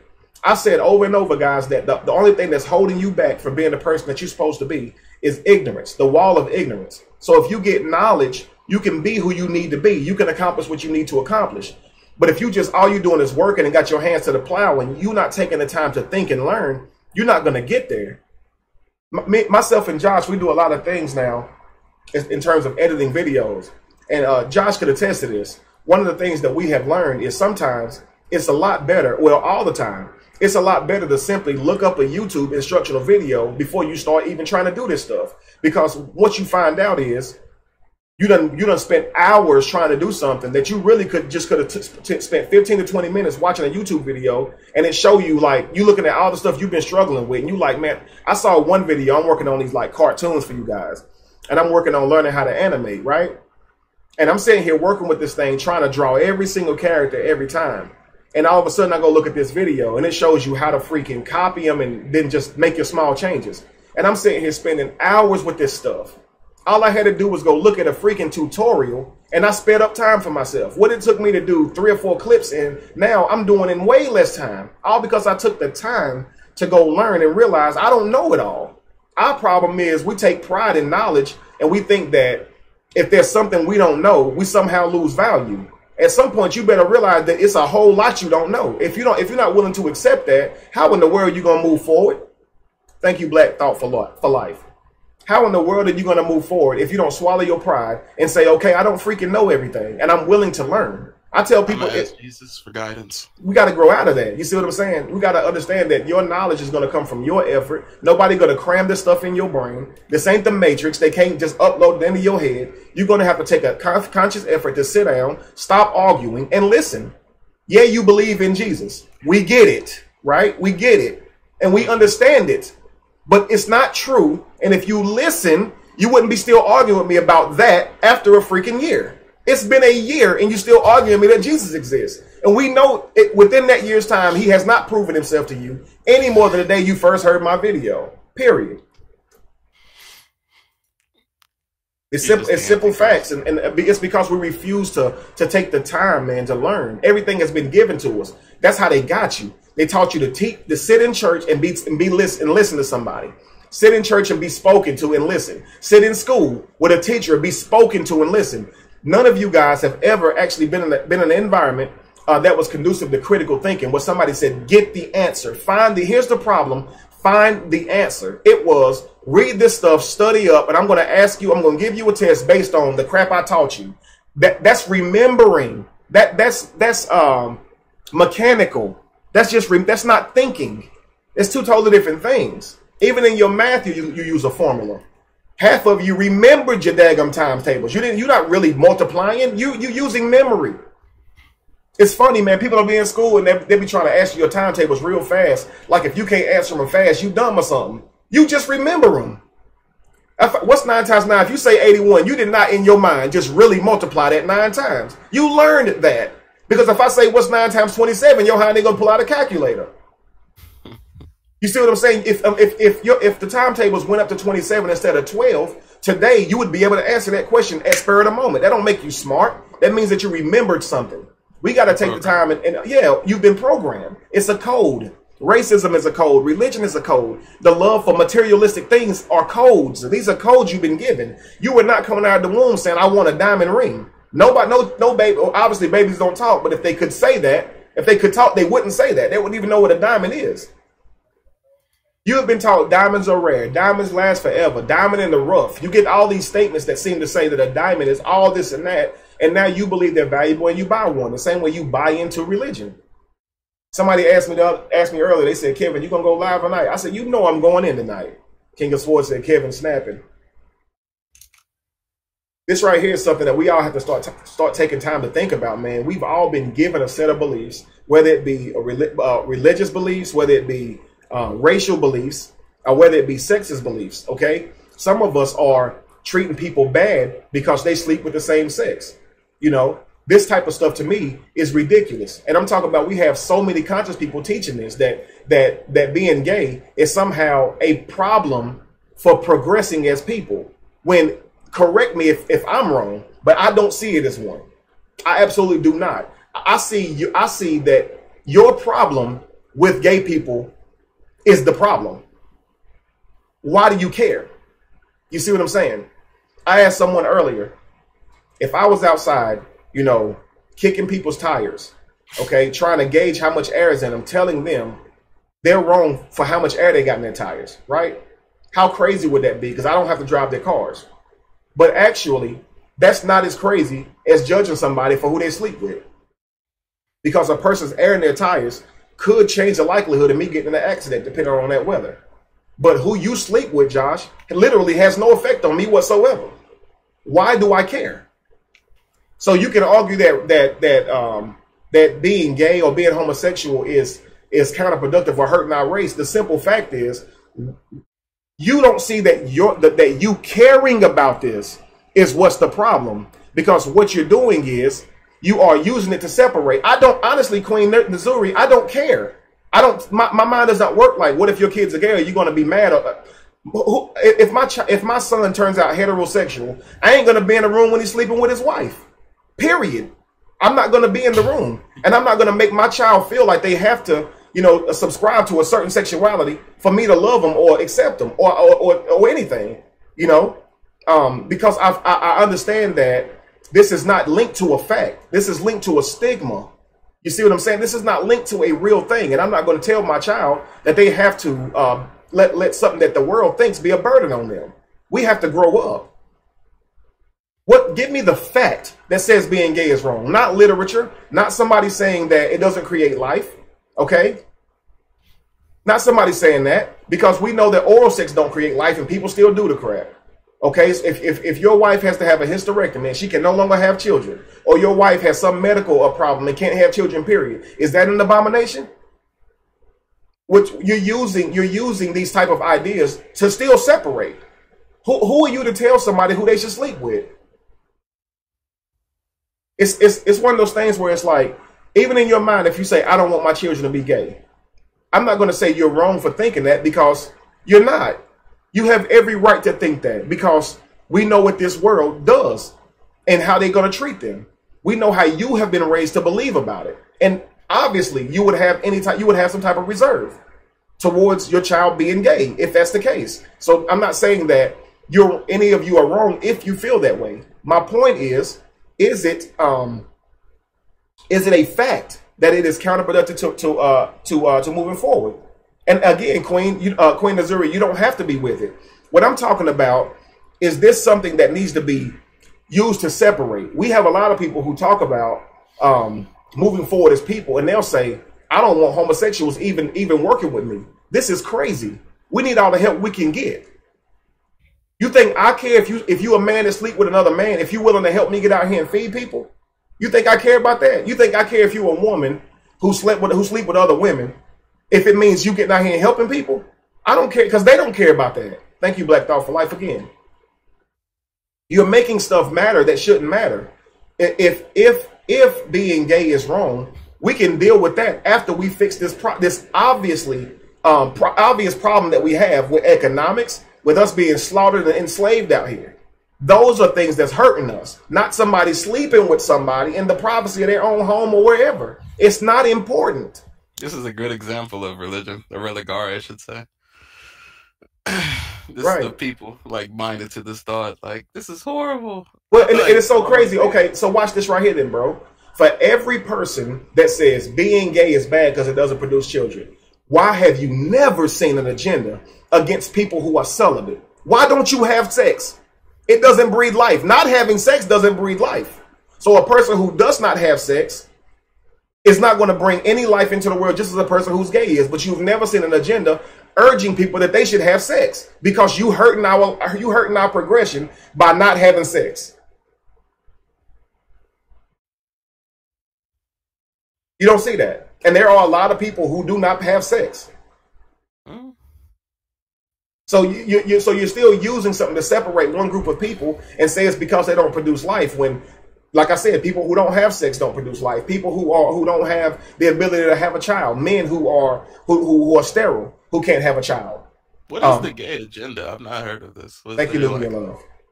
I'm not even being facetious. Like, what is the gay agenda? Like, people just being gay? Is that? Well, obviously, if you can convince people to be gay, you can lower the production of babies. But at the same time, you have to look at. Are we saying this is like you're going to turn straight people gay? Is that the agenda? Well, that's what the belief is, that nobody is born gay. So obviously, if you're gay, you've been manipulated into being gay. So this is the idea. And so because you've been manipulated into being gay, I'm going to treat you bad, gay person, because you got manipulated. You didn't ask for this. You see what I'm saying? That's like treating somebody bad because they have cancer. You see what I'm saying? Like, and I hate to even use that analogy, because that's almost to insinuate that I hate to use that analogy because that's almost to insinuate that being gay is a disease. I don't even want to put it like that. You see what I'm saying? So again, it's almost like I said, it's the same way as trying to condemn someone for not waiting till marriage to have sex, and then you use your religious literature to do that. It's the same way as telling a woman that if she sleeps with more than a certain amount of men, she's a whore, or if she sleeps with a man too soon, she's a whore. Right. All this stuff is social pressure, and it's not coming from a real place. It's stigma. To pervert children and stop the population of blacks, that's the agenda. To allow pedophilia, that's the agenda. Do some research if you don't know. I don't know what homosexuality has to do with pedophilia at all. I don't think those two coincide at all. I know those two don't coincide. Let me not be too humble here. I know those two don't coincide. And X said, I'm 61 years old. I'm 61-year-old, married to 22 years, and have no children of my own. And okay, now nobody, and I guarantee you, she's not going to say somebody looks at her when she walks by like she's an abomination, the same way somebody will look at gay people. They don't do that, because your mind is programmed to create separation. You got to think about this, man. You got to start thinking bigger. We're focused on small things, and if you're doing that, you focus on exactly what they want you focused on. If someone wants to, government, let me just say that, government, it means to control your mind. If you are focused on the people you live around, whether they be black, gay, Christian, Islamic, in terms of separating them from yourself and not saying we need to join up and fix this clear problem, the elephant in the room is we are being enslaved. We are being poisoned in our food, right? We have so many things that's glaring right now in our world that's going on, and we care about if somebody's gay. Do you not understand how crazy that is? Your food is poisoned, but you care about who somebody's sleeping with. You're childish. Patience Blackwell, thank you very much. And when I say childish, I don't mean that you are immature. I mean that we have different stages of mind that we live in. You live in an adult stage, you live in a child stage. You have both, and then you have a logical stage we revert back to these stages at certain times during the day. When you look at a person and you start to think about them, and you see a gay person and you go to, ooh, I don't want them to touch me, or being mad because of how they are, because of their choice. In your mind, you have reverted back to a childlike stage. You are trying to use something that you learned from your culture or your surroundings to hate someone. That is childish because you haven't taken the time to even assess what you're doing, right? Is gay wrong? You don't even know that for sure. Should you feel a way about them? You don't even know that, but yet you are already doing it. You're in a childlike state. So when I say it's childish, I don't mean you are immature. I mean that is a childlike thought because you have not yet clearly examined, should you exercise any type of action, whether it be attitude or anything towards a person because they are gay, in light of we are being poisoned. Is somebody being gay really important right now? I think honestly we get to a point where, and like again, the quote unquote conscious community where we just start to like hate everything. Like some of us have like gone into the deep end of just hating everything that's not Absolutely. in our vision of where we should be. It just like you can't, even if you do say you don't agree with homosexuality, you're not going to stop it by hating it. So I don't know why Might as well just move on. You see what I'm saying? It's right. like You may as well move on. You're not going to stop it. Leave these people alone. They're not bothering you. If they're consensual and they found somebody that they love and that person loved them back, leave them the heck alone. It's crazy to me because it's like people poison our food. And somebody said earlier, being gay is wrong. It is not African history. That's completely irrelevant. You know, you're saying it's wrong based on a culture of people not practicing it. That's not fair either. You can't tell somebody they shouldn't do something because it's not African history. What about white people? Is it bad when they gay? Should they live their lives according to African history? What about Chinese people? The world is not just full of Africans, man. So you can't say that being gay is wrong because it's not the culture of a certain people. That's not fair. You know, it's not fair. So there's no need for us to even say gay is wrong, as it's not really a problem with our society. It's not. So why even say it's wrong? Why even attach that word to it? Somebody should be able to sleep with who they want to sleep with if that person's consensual and old enough. Are you gay? I don't care. They knew I stopping me, but I didn't see the comment. You said what now? She said, "Josh, are you gay?" I guess if you don't have a problem with gayness, then you're gay. Oh wow! I don't care about stopping anything. That's absolutely hilarious. I was telling somebody today that I'm 100% heterosexual. I was telling somebody today that it's crazy. I just don't see a reason in hating someone because of what they believe in. And I'm gonna tell you the honest truth, man. Is I can't say I haven't always been that way. I remember one time, man. I was working for this company and I had left on lunch break and went to McDonald's. And as soon as I went in, I'm looking up at the order trying to decide what I want. I'm looking. Sound good. Oh crap, that's crazy. That sounds stupid. This is I'm sorry. These funny. Yeah, I'm looking up at the order, right? And as I'm looking at the order, this gay guy, he tells the person who was taking my order to move out of the way, and he goes, "Oh, I got him." And like, I worked the reach across the counter, man, because I was like, "What you mean you got him?" Like, I don't understand. Like, I was so angry, man, because what I was so angry about was, what did I do to make you think that you got him? Like, what did I do? Because I feel like at the time I felt like, okay, if you're gay, you can't just walk up to dudes and try to holler at them because that's not natural for that dude to be approached by a dude with the world we live in. Now, if you're a guy and you walk up to a woman for whatever reason, a lot of them will get mad. Like, they'll totally get mad at you. You see what I'm saying? Like you doing something wrong, unnatural. I'm a man, you're a woman, I don't understand. But I felt like that. Like when that dude came out and was like, I got him. I was like, what you mean? Who you say you got? I was ready because I just felt I wasn't necessarily offended at him, like I said. I just felt like, why'd you feel like that was okay to do? Like, why did you think I would be okay with that? Do I look gay or something? Like, that was my thing. What did I do? I mean, I remember going home and looking in the mirror like, man, do I look gay? Why this dude? Like, I swear to God. You know, but at the same time, you know, this right here was a wow. Now, years went by, of course, and I had sold a guy some furniture, and he actually left. And then, because of course, when you're working with somebody, you might give them your number, right? And whatever, so they can contact you. So anyway, he hits my phone up and says, hey, man, you really seem like a really nice guy. I would like to take you out. And I text back to him, I'm heterosexual, brother.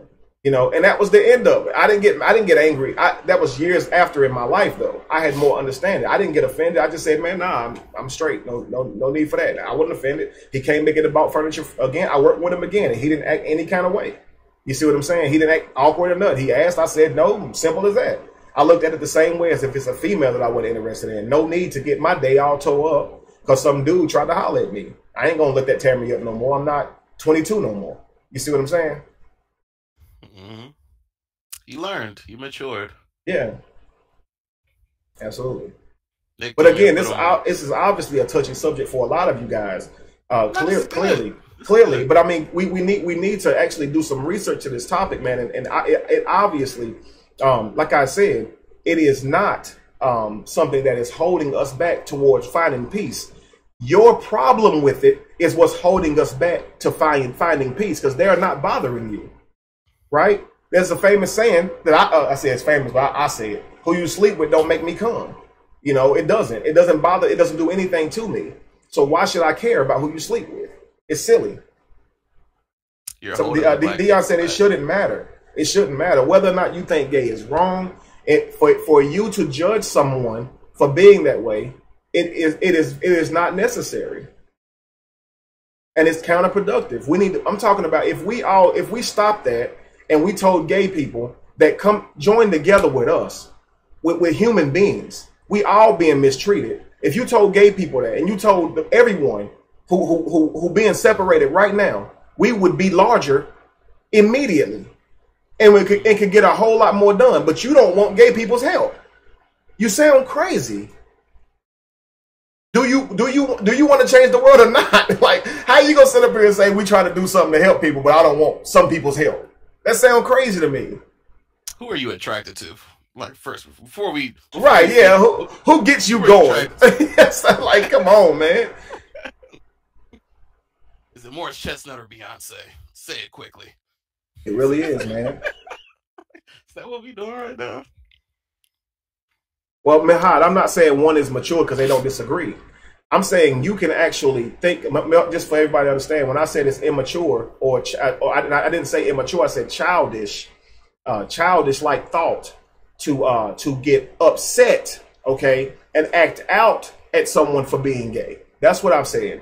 Okay, I'm saying you see a gay person and immediately you're feeling ill, or I don't want to be around them, or look at them over there. Look at there. That is childish, okay? I didn't say that it's childish to not be okay with it. You have every right to not be okay with being gay. If you ain't gay, you probably not going to be okay with it, okay? Because it's okay for you to think it's nasty. You're not gay. I don't know anybody walk around saying, I ain't gay, but shoot, it look pretty good when they kiss. Nobody thinks that. It's absolutely disgusting to them, right? I don't want to see two gay people kiss. That's not something that I tune to. But I don't blame them for what they do. I don't judge them for what they do. That's what I'm saying. That's childish to lash out.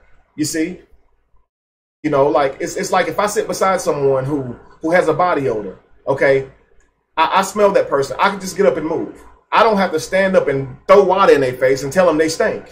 That's probably going to cause a problem. I could just literally just move over. I'm just saying we don't have to act that way.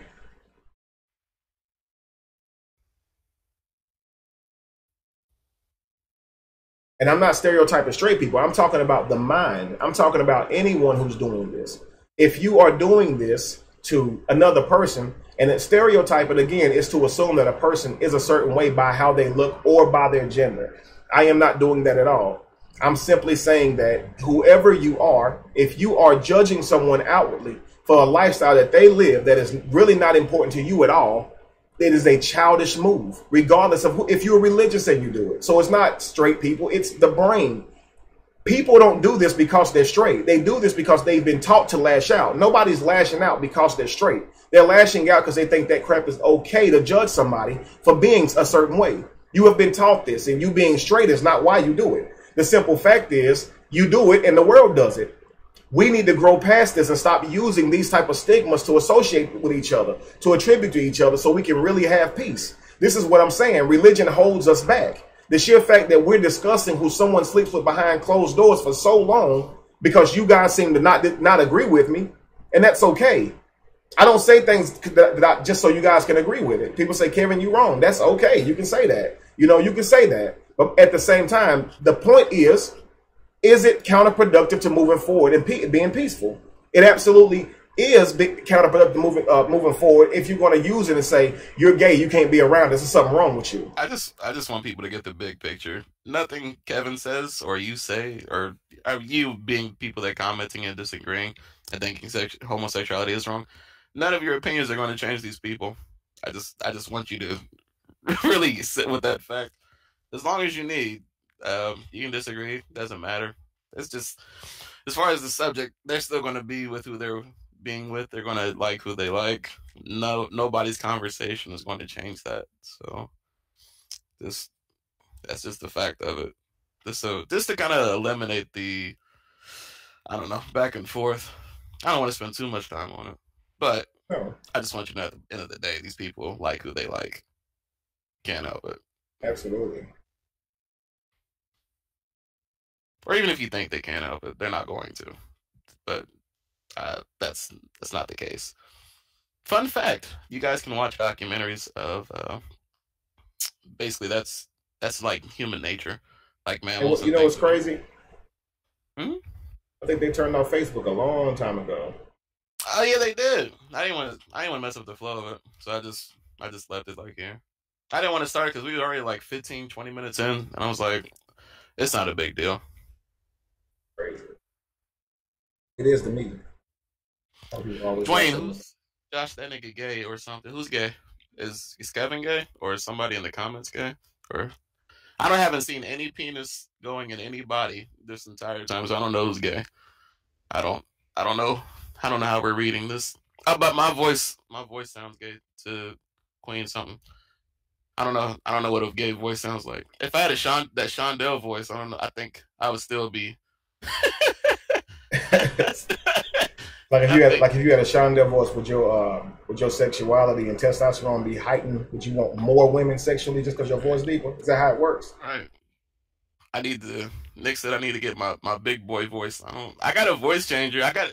It's funny because me and Kevin, one of these cartoons, I'm gonna use my demon voice just to piss people off. But yeah, y'all are funny, man. Y'all giving me LOs. Y'all funny. And again, guys, like I say, you have to start thinking about this stuff from being outside of the matrix. If you're feeling a certain way right now, you're still thinking with the mind that you were given. I'm saying you have to look at this from a standpoint of moving forward as people. These things are not important when you talk about people poisoning us, people killing us, right? And us being in a position where we are not economically powerful. Okay, someone is sleeping with is completely irrelevant to progression. It doesn't matter. You see what I'm saying? So all that matters when it comes to progression is what we're willing to do to build ourselves as people. So if you wanted to build a business and some person wanted to invest in your business and they were gay, you wouldn't take the money. You wouldn't take the investment advice. You wouldn't work with somebody just because they sleep with a man. We have to get past that. You see what I'm saying? Because we're trying to grow and build something. You can't be picky. You can't be choosy when you need help. Especially in our current state. Right. We need help from every person that we can get. I am not turning anybody down. And then you're right. You're right, Nazuri. It is my opinion. Because being gay isn't a fact. It's a word that you attach to a sexuality to describe it. And whether or not no matter how strongly you feel about your opinion as well, it is only an opinion. I don't hate you for your opinion. I don't think any less of you. You know, if you think less of me or you think somehow that my sexuality is now flaky because I don't think being gay is a problem for our society and moving forward, and that's on you. It's an opinion. Again, neither of us are stating facts right now. There are no facts when you're talking about is somebody gay. You know, it's that simple. Mm-hmm. I'd say on the priority list, that should be like the last, if on there at all. Like, right, it should be. It's one of those things where, and here's the thing. I mean, I'm the same way. I talk about religion a lot because I see the harm that it causes on people, right? But I try to tell people, like, when you're talking about religion, you know, religion isn't even important when it comes to moving forward economically. We need the help of every person we can get. Correct. Christians too. If Christians wanted to donate to me feeding the world, you think I'm about to turn their money down? No, we need the help. We need all the help we can get. If a Muslim is trying to donate to me feeding the world, if a Muslim says, hey, Kevin, I want to donate to your business, I want to donate to something that you're doing, I think that it can be productive. I'm not going to say, well, wait a second, you worship, you pray to somebody that I don't believe in. I'm not going to say that. You see what I'm saying? So, moist. Queen Missouri said, I sound moist. Corey Holcomb, I sound moist. All right, I don't know if my voice is not pleasing to you. I can't apologize for it. I was just born with this voice. Hey, I tell you what though, if you're talking about cakes, moist is good. Hey, moist is delicious. Moist is delicious. But again, guys, like, so yeah, religion is a problem for the person who believes in religion, who gives their life to it and gives their money to, because God, they feel like this religion is going to give back to them, and religion is bad for moving forward in terms of them using their religion to separate. But religion is not important when discussing moving forward economically as a people. You see what I'm saying? So what I'm talking about is, if we're trying to move forward, we could even talk about religion later. If right now, if Christian people came to me and they was just like, I appreciate that, Queen Missouri. And people, if people would just realize that if we can drop the things when it comes to, okay, it's for instance, like say myself and Josh are really good friends, right? But I'm gonna tell you something about Josh. Josh only likes ideas if he's the one that came up with it, and it drives me crazy. No, it's not true. Josh, oh my God, don't sit here and make me look like no liar right now. That's partially true. Okay, so like we have a point. It's like, here's a rough idea. I'm like, see, look, you see how he calls it a rough idea. You see how he does this? He's trying to justify it already by trying to weaken what I presented by calling it rough, right? See how he does? No, we think of ideas. Why you can't just say idea? Why'd you have to say rough? Because it's not finished yet. How you know it's not finished? Because there's more that can be done. No. We can fine tune it. It's like you have a little jam going. I'm like, all right, I feel your vibe. Let's just mess with some levels here. We can do this. We can tune it up. It's great. I'm not saying that's not right. Let me tell y'all something. Josh said, Kevin, we got to come up with a name for this show. Now, I gave him a name, and he was like, nah, I don't like that, right? No, I did not. I swear. Then he gave me a name. And he asked me for the name. I gave it to him, and this is what he says. Let's do a vote. That tells you he don't really like that name, and he hoping y'all choose his. So no, Josh. I'm trying to explain this for a reason. 9 times out of 10, if I come to Josh and I give Josh a title of something, Josh absolutely does not like it. If I send Josh a logo or some image that I created, he does not like it. Josh likes his ideas. Now, at first, I would get offended. I would just be like, man, I ain't telling this dude nothing to show him no more ideas. But I learned that's just how Josh is. Now, are me and Josh still friends? Yeah. Does Josh like my ideas? Not mostly. He don't. That does not change how we feel. We both trying to change the world. So I'm not going to say, Josh, you got to like everything of mine or like everything the way I do it. We're both simply saying it's okay to have your mind. If Josh don't like something that I do, that is perfectly fine. I don't take it as a personal thing and say, I don't like Josh. If I don't like something Josh does, we still understand that there is a mission. We're trying to get something done here. You see what I'm saying? So, and I'm saying this, and it's, him not liking an idea of mine, it is mental. And some people would find that offensive. And some people use the same mental thoughts like religion to be able to hold them back. Christians now, I won't give to you because you don't worship God, because you believe in the devil, or you worship Egyptian gods. Whatever crap they want to make up to convince themselves that it's okay to let people starve. And even if they're giving it to somebody else, that's fine. But it's a mental breakdown to say, I'm not giving you $1 to feed someone who needs it because you don't believe in Jesus. That is a mental breakdown. That's a problem. If someone needs help, help them.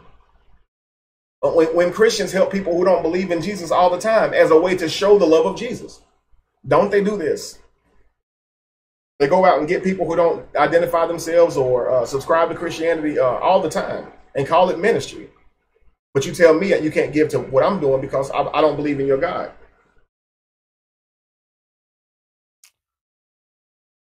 And Dwayne Foster, you say gay is a big problem in the black community, just like religion, crime, and the family structure.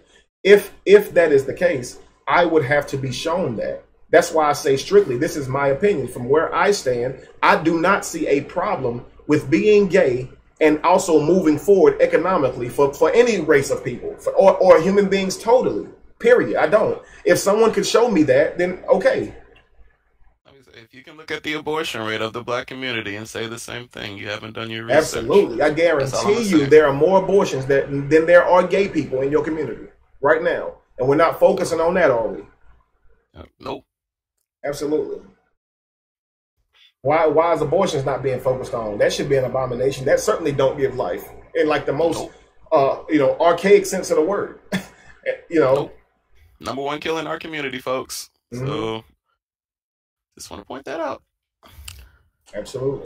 Just want to slide that and leave and again, guys, we have taken to these ideas, and again, like, okay, for instance, the way people say, well, I won't work with someone if they're gay, or gay people can't help the betterment of African American people, if you want to call us that, or black people or whatever. When you say this, you're doing the same thing. You're making an assumption based on a person's sexuality, right? Again, you don't know their sum total. You don't know nothing that they've been through. You don't know why they're so apt to help you. You don't know what they have been through in their life at all.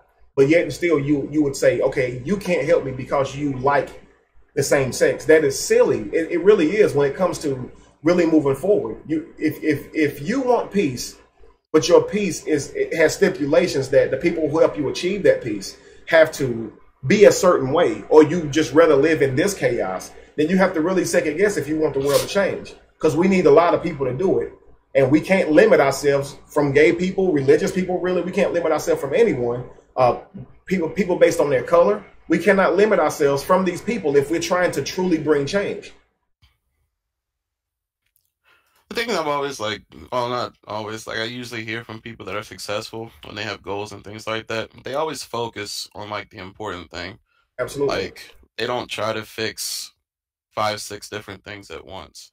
Yeah, we have economic issues, we have police issues, we have political issues, we have violence issues, we have abortion issues. All these things are a problem.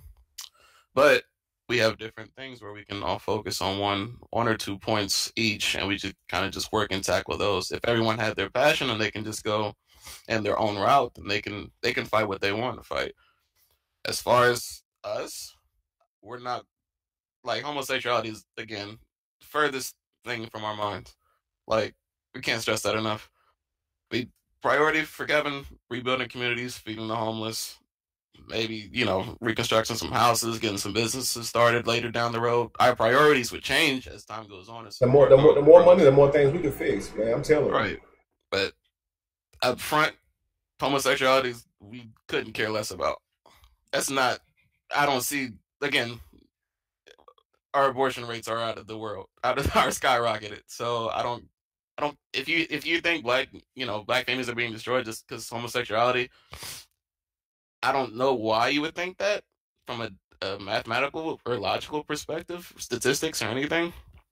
But if that's what your thing is, you can tackle that. You can have your own venture or platform or propaganda, whatever you want to do, tackle that. But again, it's not worth spreading the focus of what you're trying to do in life for anybody trying to actually accomplish something. Okay, so Dwayne says he feels that gay is wrong, but he's focused first primarily on business. Yeah, that's fine. And it's honestly because, okay, now that you said that, you can keep the gay stuff to yourself, because saying out loud that you don't like it would probably keep somebody gay from wanting to be around you. So you probably it's not wise to go around saying, I don't think you should be doing what you're doing behind closed doors where can't nobody see you but you and the other person. Sounds pretty weird. Leave it alone. Just focus on the endeavor of moving forward and creating a foundation and a plan so you and your children can eat and you don't have to worry about working when you're old and retiring. You see what I'm saying? Try to team up with people. We need to be a team and really have each other's back out here. Sometimes I start to wonder, man, are we just talking? And it's really discouraging to me. I want to see us really be about that life and really start making a difference. To me, it's like if you sit here saying that, that you're conscious and you're aware and you're not going to make an effort to try to change the world, or change your situation, it's really you're really in the same boat. And again, we use these words to try to give ourselves a little bit of power and confidence, because we do, especially if you are black or associate with being black by that description. Um, you really want to latch on to words that empower you, because this world is already giving you so many negative words for yourself and stigmas already.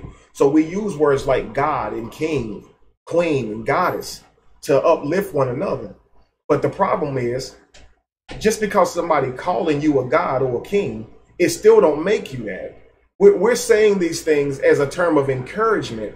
Now, the same way people took to this literature and took it literal, these allegories literal, we cannot take king and queen literal. We ain't kings and queens. We don't have like kingdoms, right? And royalty and all that. We don't have money, right? We actually at the bottom of the social of the economic scale.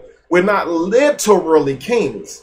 We're saying this as meaning that we are more than what we've been taught by way of who we once were. And that's okay. No. It's a fact. It's okay of why we say it, because we're saying it for a reason. We're not saying it because we think we're actually kings with crowns. We're not. What I'm saying is, don't take that word and make it that. The actual reason that we're saying this is because of who you were. You have that in you.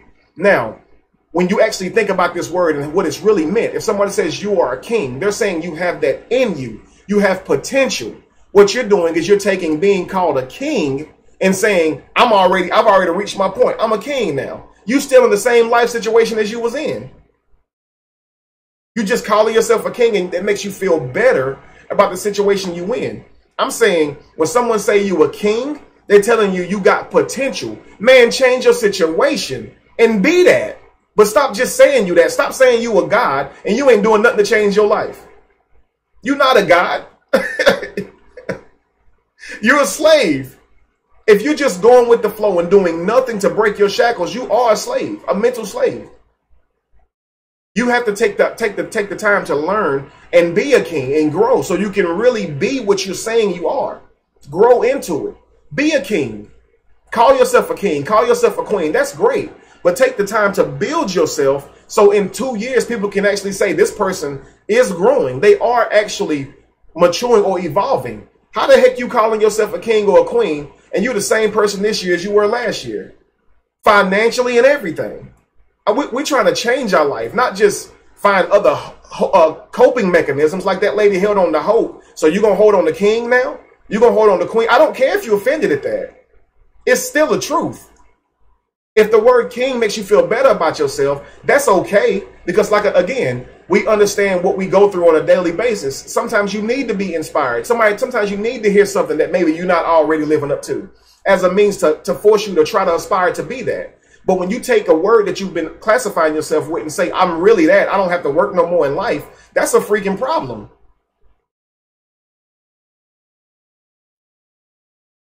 So I'm hoping y'all hearing this the right way and not saying, Kevin don't think we should be called kings and queens no more. I'm saying if you're going to be calling yourself that, go out and live it. We've been living our whole lives practicing religion, thinking that faith is acting out what you believe. Okay, so you think you a king, then go out here and rule then. How you a king saying, sorry, I'm late, boss? Good point. You know, we're trying to create something for ourselves. You a king, like Josh has a really good job, and he always talking about trying to create something for himself. That dude don't want to go in there and do that every day. We were taught to do that. We were taught to go work for somebody and make them rich, make their dreams come true, and then we wait for a retirement check that you probably ain't gonna get. Or it's going to be substantially cut. They keep cutting raising the age. Before you know it, you're going to have to be infinity just to get a check.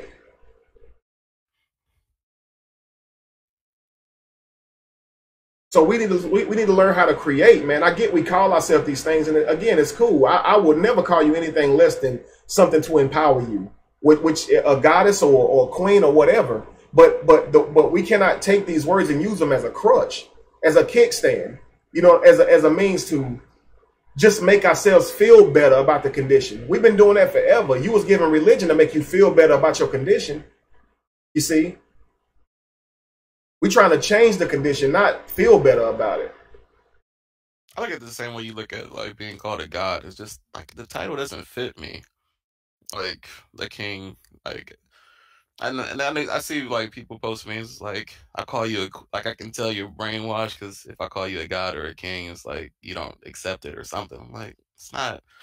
I don't want that like because my idea of a king and a god are different, and I know you have an expectation of what a king and god looks like, and I don't think I represent that for any reason. I'm not a king over anybody. I don't even have a family. Like I'm a positive black male or whatever you want to call me, but I don't even have like a family. Like I'm not even I don't have my own business yet. That's why, like, I So don't know if you guys saw it, but I put it up on my page the other day. But I made this shirt, and it simply says "Be." Just be, be. Just be. You don't have to be a king, a queen, or a woman, or a man, black, white, gay, straight. You don't got to be none of that. Just be. Just be. Just live your life. As far as you know, you get one of them. How you gonna sit here and let somebody govern your life due to their thinking and try to force you in a box because they think you shouldn't be doing something, and it ain't hurting nobody? That's a form of slavery. It is. I'm sorry. It's a form of slavery to tell somebody that they shouldn't be doing something that isn't hurting anybody. You see, I teach against religion because I spent my life teaching religion, and I feel I owe that as a debt because I've taught so many people about religion, and I see the harm that religion is causing. It needs to be destroyed. And when I say religion, I don't just mean believing in Jesus or Allah. I mean religare. Someone said, Kevin, can we talk about destroying religion? I'm talking about religion as in religare, racism, separatism, anything that we're using to separate each other, and use some type of other idea to endorse that type of belief is religare. Because the simple thing is you're asking for peace, and the problem with peace is your brain. You see, so you can't have peace because your brain won't allow you to have it because you have all these walls built up in it. Think about that. Your brain is the problem. You're projecting this reality on the world. The reason gay is a problem is because it's being projected that gay is a problem. Somebody first had to teach you this. Somebody first had to say it's an abomination. Somebody first had to say black people didn't practice that. You didn't live back then to tell nobody what nobody did back in the day. You don't know if they did it and just didn't carve the crap on walls. They could have been so ashamed of being gay back then that they didn't even document it. You don't know what they did. How can you say that? But we like to say these type of things like, well, there was no gay back then because why? Because nobody ever mentioned it? Like somebody got to write, if like being gay is so prominent, we're going to write it down just to tell people. People didn't have to write down. People during our times are heterosexual. That's not document worthy either. So if gay was something that was happening, it probably wouldn't have been documented because it wasn't a big deal. Gay had to be first made a problem and a word. You see what I'm saying? First you had to create the word race, right? And then describe what race is for there to be a race. And now you have racists. So the word came first. But again, was there race before the word existed? No. Now, were there people that were different cultures and ethnicities and groups of color? Yes. But race didn't exist until the word did. Don't you see how that's a problem? If people were gay, but that would also mean that gay doesn't exist until the word does, because that gives you a way to describe it, you see, and put it in a box. That's what race is. I'm going to say we are different races because we're different colors, and you're going to believe it because we're different colors, not one human race. If it was understood that we were one human race, we maybe could have peace right now. But because we believe in race, a word that was created to subjugate and separate, we still have separation in this world. You got to understand, the only problem that you have with things is the things you associate with them. You see, somewhere else, they may not be understanding that religion is more than just a belief in a deity or a dogma. Well, that's why. Okay, I got you. Yeah. Well, again, just to be clear, when I say religion, I mean from the actual Latin word that religion comes from, religare, which means to bind or tie up. Religion holds your mind back. Okay, so religare holds your mind back. So instead of saying religion, I'll say religare. So with an attempt to bind your mind up, okay, and hold your mind back, you have been given a way of thinking. That way of thinking goes under the word religare because it does hold your mind back. You were limited in your education, which also holds your mind back. So your education or lack thereof, your education is that Columbus found America. Your education is that black people did not contribute to create many things in this world. These are lies, okay? So if your education is that, you may feel superior if you are white, as you were taught that white people created everything, right? Or most things. Now, your education is going to work as religare on you in the future. Your lack of learning or your learning of the wrong things can hold your mind back, right? If Josh never learned to read, would it be safe to say that his lack of education on reading would hold him back in this world? Yes, it would. So his lack of education would be considered religare. If somebody intentionally kept this man from reading, so he would not know how to read, as this was done to black people during slavery, they were intentionally held back from reading. This is a form of religare. Okay, when they were able to read, what information did they give them? So first, they were held back from being educated. When they were able to be educated, what were they given? Christianity, another form to hold your mind back. So now you're taking completely ignorant people, okay, in terms of education, and giving them a Jesus, a religion that they don't even know how to critically think, because you didn't even give them ability to read. You see? So when you're talking about everything in life that you place emotion in is a word. Love is a word. You can tell somebody you love them all day. It don't mean jack. It don't mean you actually love them. It don't mean that you would do anything special for them or that you're going to be with them forever. People tell people each other they love them and be divorced. People tell each other they love them and end up not even dating each other. Love is a feeling. It's a word that you use to describe something. It doesn't mean anything. And people often say, I want love. I want to find love. You're talking about a feeling, though. It's a word used to describe something, but love in itself does not exist. It's not a real thing. You see what I'm saying? You're talking about a word used to describe your emotion. If you don't exist, there's no such thing as love. You see, love is something you're taught. It's not a real thing. You see what I'm saying? It's word association. In another language, they don't call it love. You see, they call it something else. They describe it by something else. This is what I want y'all to understand. It's like it's word association. So what we're doing is we're associating certain emotions to certain things, and you're doing this because you were taught that. And someone said, no, love is action. Again, it's a way to describe an action or a feeling. It's not a real thing. Like, please explain, if love is an action, then what action or what gesture would be considered love?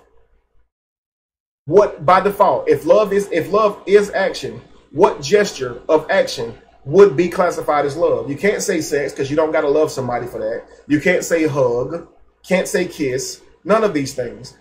When you're doing any of these things, the idea that you are in love with them may justify your reason for doing it in terms of it being right or wrong. But love isn't anything at all. It's not an action. It's not an emotion. It's just something used to describe something. If I'm making love to a woman and I'm using the idea that I love her to make love to her or to have sex with her, then I may feel like I'm not dogging her, right? I may feel like this is something real that we have. But at the end of the day, it's still sex, man. At the end of the day, it's sex. You can call it what you want to call it. It's sex. You can say I'm making love. You can say I'm effing. And some people say it however they want to say it. I don't like nobody to make love. I like to be effed. We know what you mean. You're talking about a force or an aggressiveness to it. But again, you're still labeling it with a description. It doesn't mean anything. You see what I'm saying? So, period. So, I mean, we like to say love is action or love is a verb and all this kind of stuff, but a verb is a word given to describe you something. The verb is not a real thing. It's a something that was created so you could describe something or explain something better. These things don't exist in the realm of reality in terms of a real thing, and that's what we're doing. We're associating feelings and emotions to words and making them matter. You see.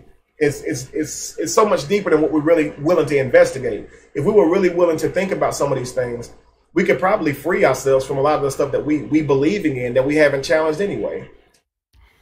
Someone says love is an obsession with one thing. That I actually would not disagree with. other than I love my daughter and I'm not obsessed.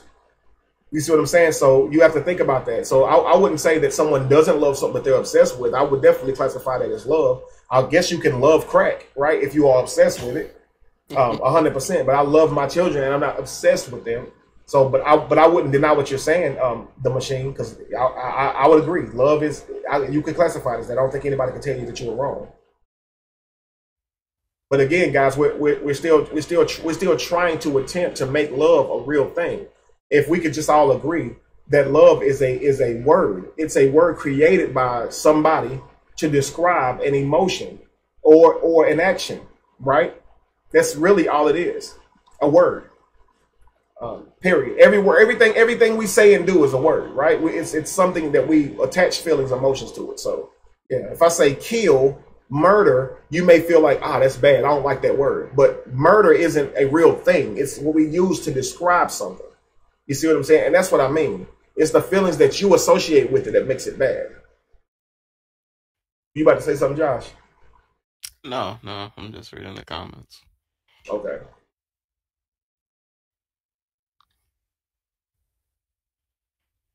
Adon said, yes, it is only a word. And again, guys, at first thought, that may sound, crazy, you know. It may sound crazy because, we haven't thought about it this way. We've just been kind of repeating what we have been taught. But now, it's time to confront these type of beliefs, these type of ideas that we were given as children. Maybe it's time to abandon these things. Maybe it's time to go back to the drawing board and everybody go back in their mind and say, exactly what have I been taught and what exactly have I been taught that's causing me to project into reality? What is in my head? Because it's all in your head. The way you feel about gay people is in here. It's not out here in the world. Like nothing out here is saying you need to feel a certain way. Somebody put that in here, and that's the only reason you feel that way. Okay, it's all in here, and we have to learn how to go in here and realize. And you have to swallow your pride and realize that the problem is here. It is. It really is. It's all in your head. Say what? I was going to tell Quinn goodbye, and I apologize for my voice being moist. Josh Stewart. Goodbye, Quinn. I'll work on drying my voice out, make it real rough and raspy, so I can sound straight, like I like women. And X said, I love all of you. I feel the same way. Again, I'll tell you firsthand that love isn't a word, but I will tell you I love you guys. And again, why do I say that? Because if you describe my actions and what I do for you guys, which is sit here and talk for hours, okay, about religion to try to help you guys and myself through this transition that is leaving religion, why else do I do that other than love? I obviously show this action that would be classified as love. I clearly do, so I can willingly say I love you guys. I do feel a strong emotion towards you guys. But we understand I'm only using that word to describe a feeling that I feel. The word the word is ambiguous. It doesn't matter. Okay, it's not important. I need to use the word so you guys can understand what I'm trying to say to convey the message. But love isn't a real thing. So neither is Jesus. Jesus is the word that you taught to feel associated with, word association with. Neither is Krishna. Again, these are things, right? These are words used to describe something.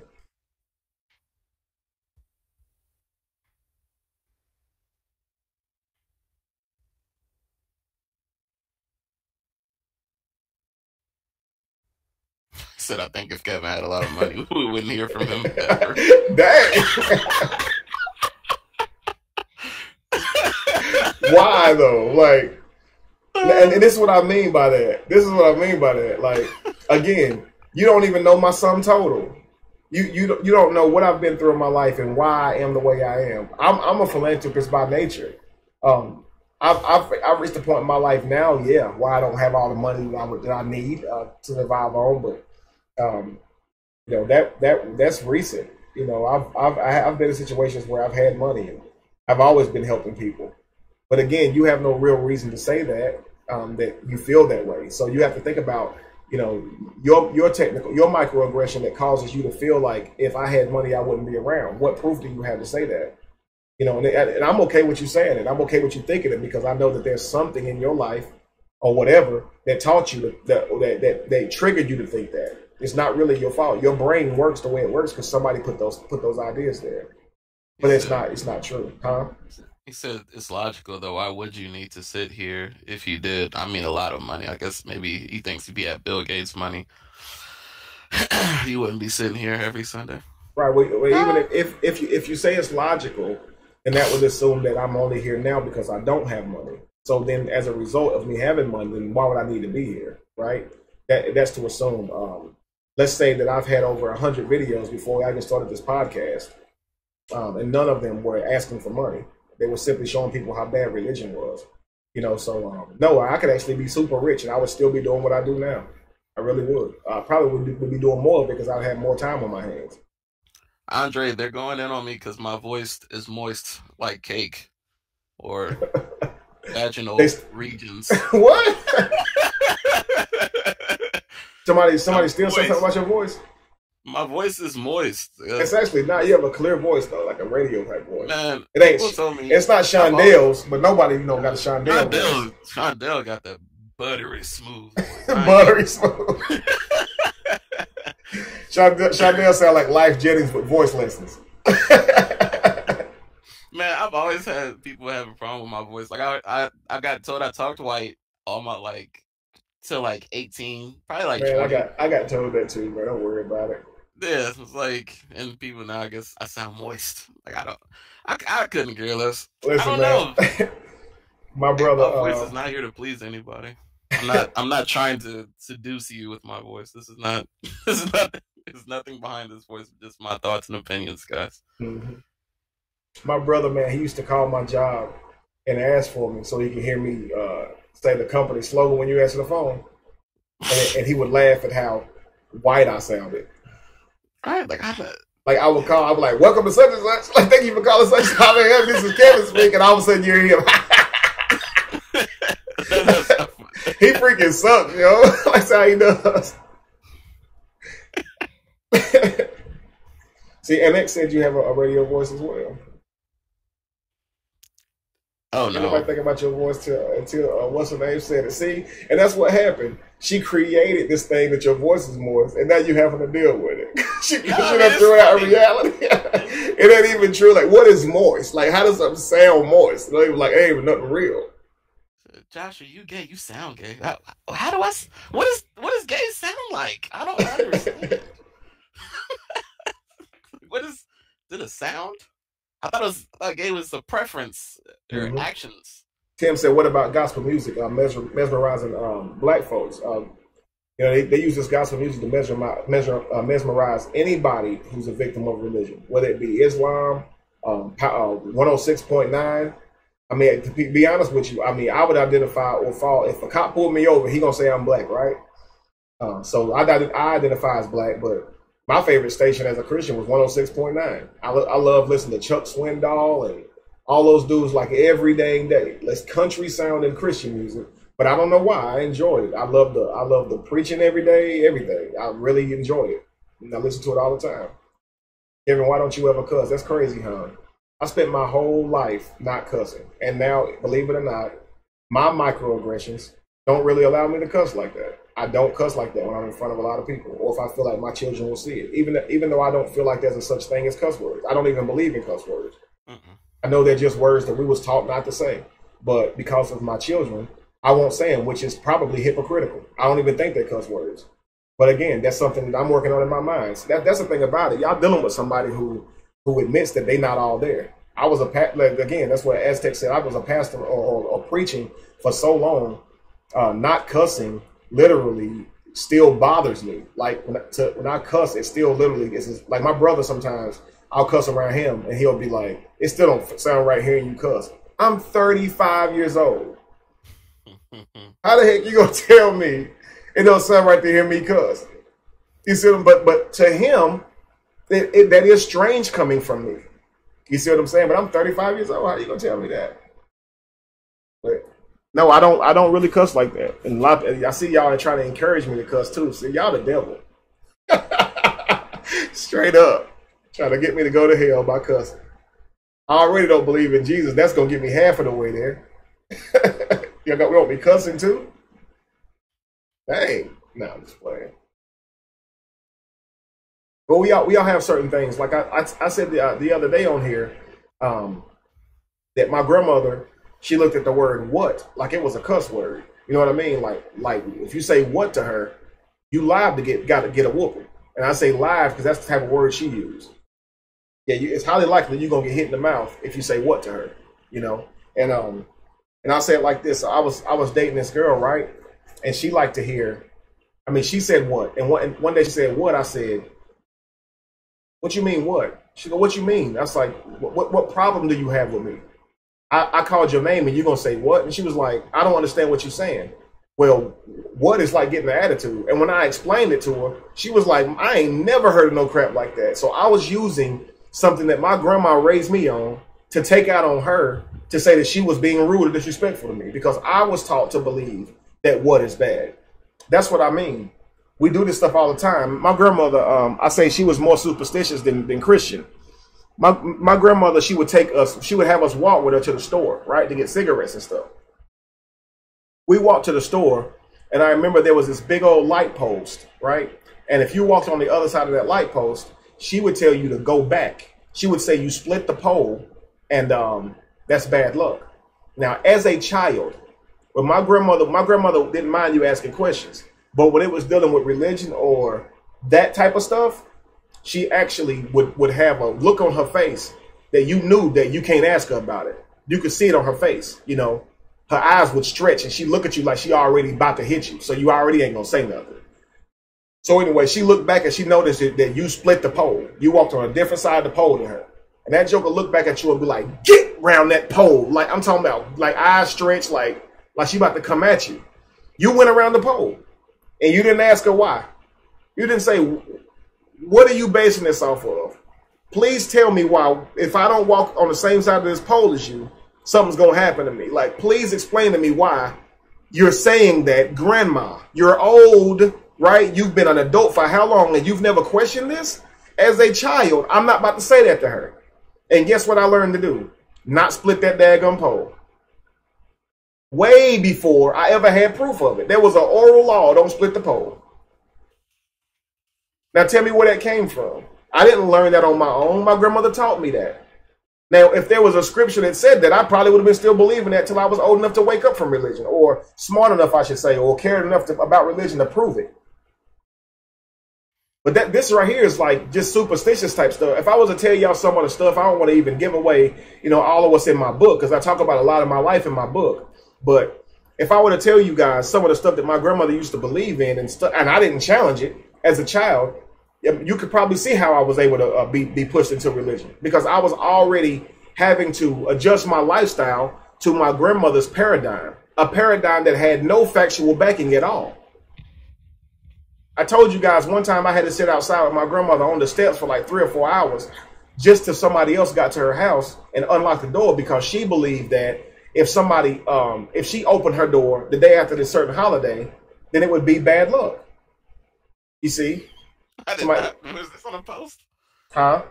Did you put this on a post? Facebook post? I think I thought I may have said it on one of these podcasts, but yeah, man, like it was the day after. There was this holiday, and the day after that holiday, you can't be the first person to open your door. So my grandmother, she just came back from dialysis, super duper tired, and she sit on the porch. I'm a child now. It's cold outside, and we got to. And I promise you, I think it was like raining. And I'm just like, we on the porch. The porch got like a little bitty roof on it, but it don't cover the whole porch. So you really got to kind of stand up against the wall like a cop on a movie just to keep from getting wet, right? If you got a bill on your hat go get wet. It's not a big porch top is what I'm saying. Everybody know them porches. Like, I don't even know why those exist. They ain't going to keep you from getting wet. It's like a ledge more than anything. But that's just to give you the idea. That's what we was under. And then you got an air conditioner that's right there, a window air conditioner. And so there's not much room to stand in that area. And we literally had to wait outside, didn't have a car. We got off the dialysis bus. And we had to wait until one of her daughters got there to open this door up because her hind end believed in some pseudo stuff. You see what I'm saying? That's just what I had to deal with.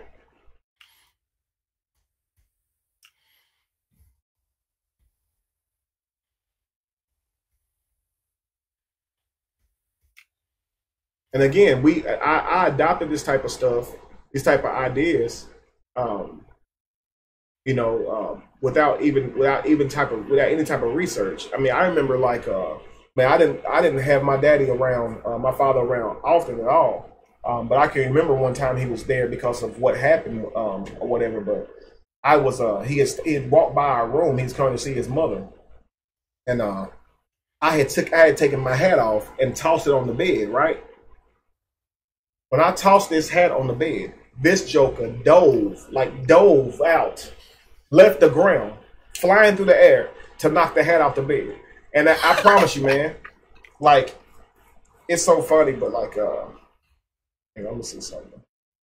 I would actually call my brother and put him on speaker, but you guys probably wouldn't be able to hear it. But if I was to ask him, he will tell you that he dove and it looked like it was in slow motion. I swear, I'm not making this up. I'm gonna do a video showing this, y'all. And I promise y'all better make it go viral. Because I'm about to explain how it happened, and I bet money y'all gonna laugh. Thank you, Andre. So I take my hat off and I toss it on my bed. This dude dives in slow motion and knocks that. When he dives all the way on the bed, but his fingertips are the only thing that touched the hat. He knocked it off like this, and he landed on the bed because he dove with his hands out. He turned his body to the side, and he was bouncing on the bed while he was fussing at me. He was like, "Boy, you don't put no hat on the bed." Man, when I tell you, you can't laugh because it's a serious moment. He looked like he ready to whoop you, but he was bouncing on the bed while telling you, like, hats on the bed is bad luck. And it's just I still remember that to this day. His whole body just bouncing while you trying to fuss, like, you don't look tough right now. Like, you don't. But I never threw a hat on the bed again. And I asked my brother, LA Truth, y'all. I asked him, do you put your hat on your bed to this day? This dude told me, no, he don't put his hat on his bed. So you mean to tell me this man diving out, I'm talking about at one moment in our life, this happened one time, that man diving out and hitting the bed. My brother said to this day, it bothers me to put a hat on my bed. Just from seeing that type of action. Like, and I told my brother, I said, man, you have no factual. And he said, I know. I need to get over that. I said, man, tonight I want you to go home and put a hat on your bed. He said, I ain't ready yet.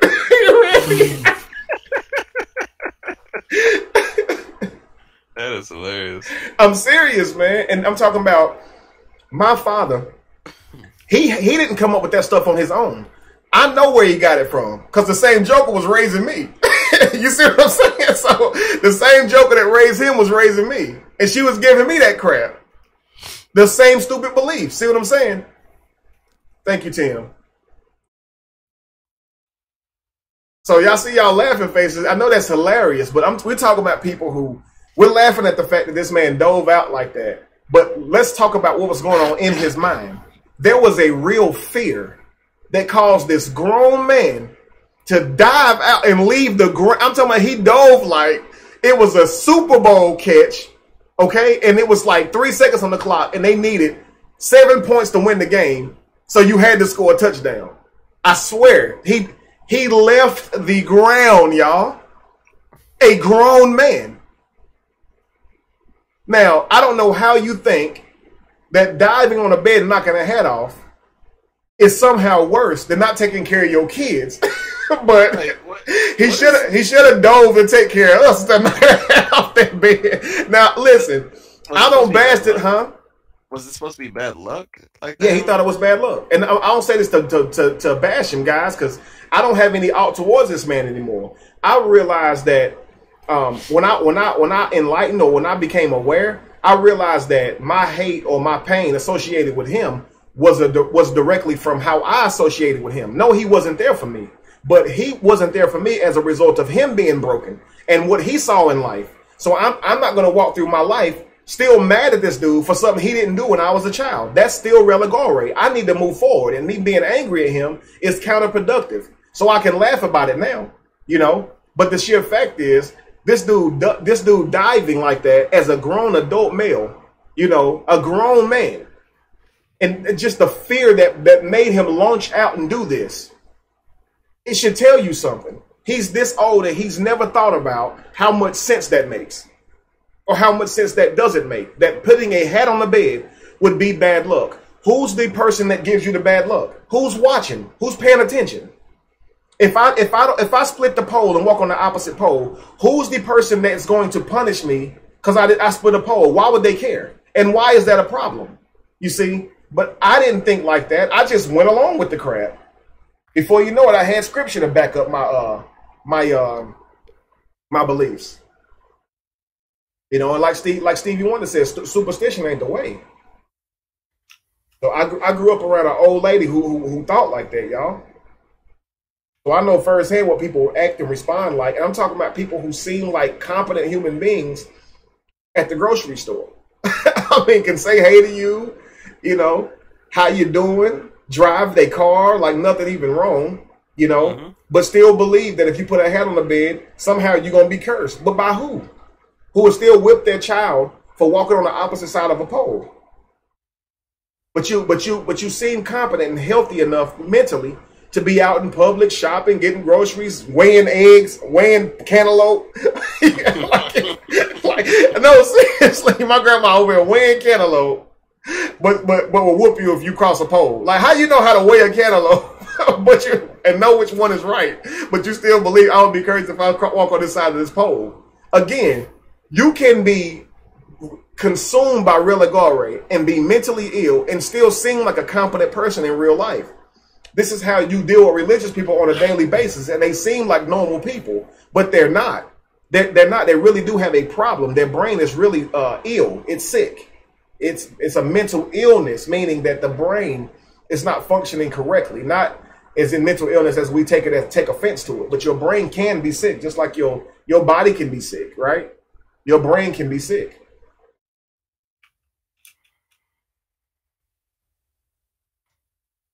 Yeah, same thing with those chain emails. You get a chain email and you feel like if you don't share it, all of a sudden you're gonna die. You know what I mean? You said, or like even the things where it be like, if you like this post, Jesus will bless somebody. Yes. The sheer fact that you hit like on that. I mean, the sheer fact that we even got to say, make this stop liking those pictures. The sheer fact that somebody liked that, you see what I'm saying? Without thinking about how much sense that don't make. Why would God care how many people like this post before he done anything?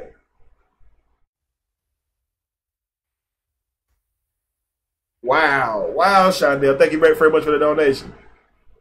Dang, Shondell. He said he had to run around the church because he was sick, and they told him that it would help him. Exactly. We all did that stuff. Break out, start running just because you think it's about to do something. Shout right now. If you want God to help you, shout right now. Shout louder than you ever shouted before. So God want me to break my throat just so he can help me? That's crazy to me. You know how loud some of these people shout before they die of starvation? You know how much they beg and plead with God before they die of starvation? But Christians operate under this idea that if you really want something sincerely, if you really want something in the bottom of your heart, and you contrite in your question from God and your request from God, then he'll honor that. Then how do people starve to death? And if you say, well, they may don't know who Jesus is, then you should really think about how messed up it is that you say. That God would say, I'll let you starve to death because you don't know my name.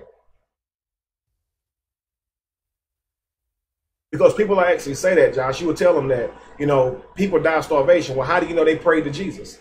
Really? So Jesus is going to let them die just because they didn't pray in their name, pray in his name? That's what they say. Well, at the end of the day, we know that can't be true because Christians die on hospital beds all the time. We know they knew his name. They didn't believe hard enough. You're right, they didn't believe hard enough, but they wanted to live. He wasn't doing it correctly. You're right, Nick. He did. And along went to the grave claiming he was healed. And I'm gonna tell you something, man. I did the crap before too. I get migraines, really bad migraines, guys. And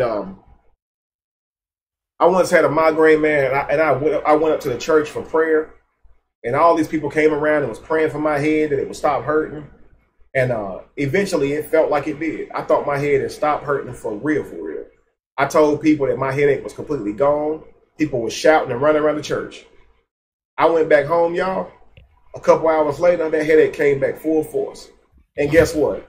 I still didn't go back to church and tell them people that my head was still hurting. Because I didn't want to like take their hope. I was like, they really believed it, so I guess I'm just gonna act like it's healed by faith. It took me a long time to admit that I still have headaches when I was going to church. And that's what I mean. That's the pressure they put on you to make you act like something true when it ain't. Like, you know what I mean? Like when I thought I didn't have the headache, I said I didn't, and I meant it. But when I came home, it came back, and I felt like, dang, am I using faith if I say that my head is hurting again, or should I just walk by faith that it's healed? I'm gonna believe that it's healed, you know, and hopefully it'll heal. But I still get headaches to this dang day.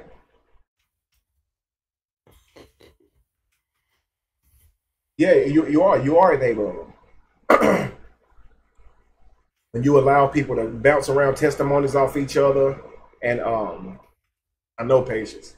When you allow people to bounce testimonies off each other and randomly get to say what they feel like Jesus did by way of miracle in their life just that week alone, and people just get to keep doing it. Conscious Queen said placebo effect. Absolutely, that's what happened. It was a placebo. Everybody was around me praying for me, and all of a sudden that headache seemed to go away.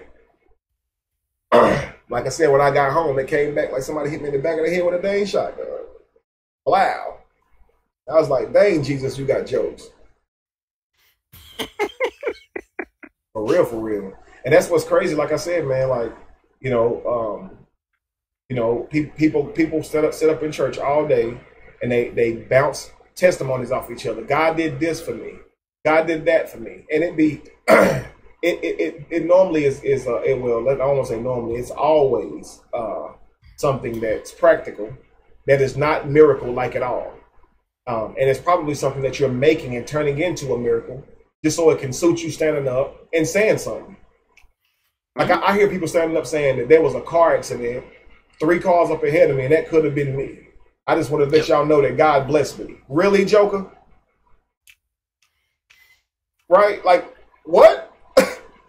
You stood up in church and said that, and nobody told you to sit your butt down. They just said, amen. Thank you, Pam.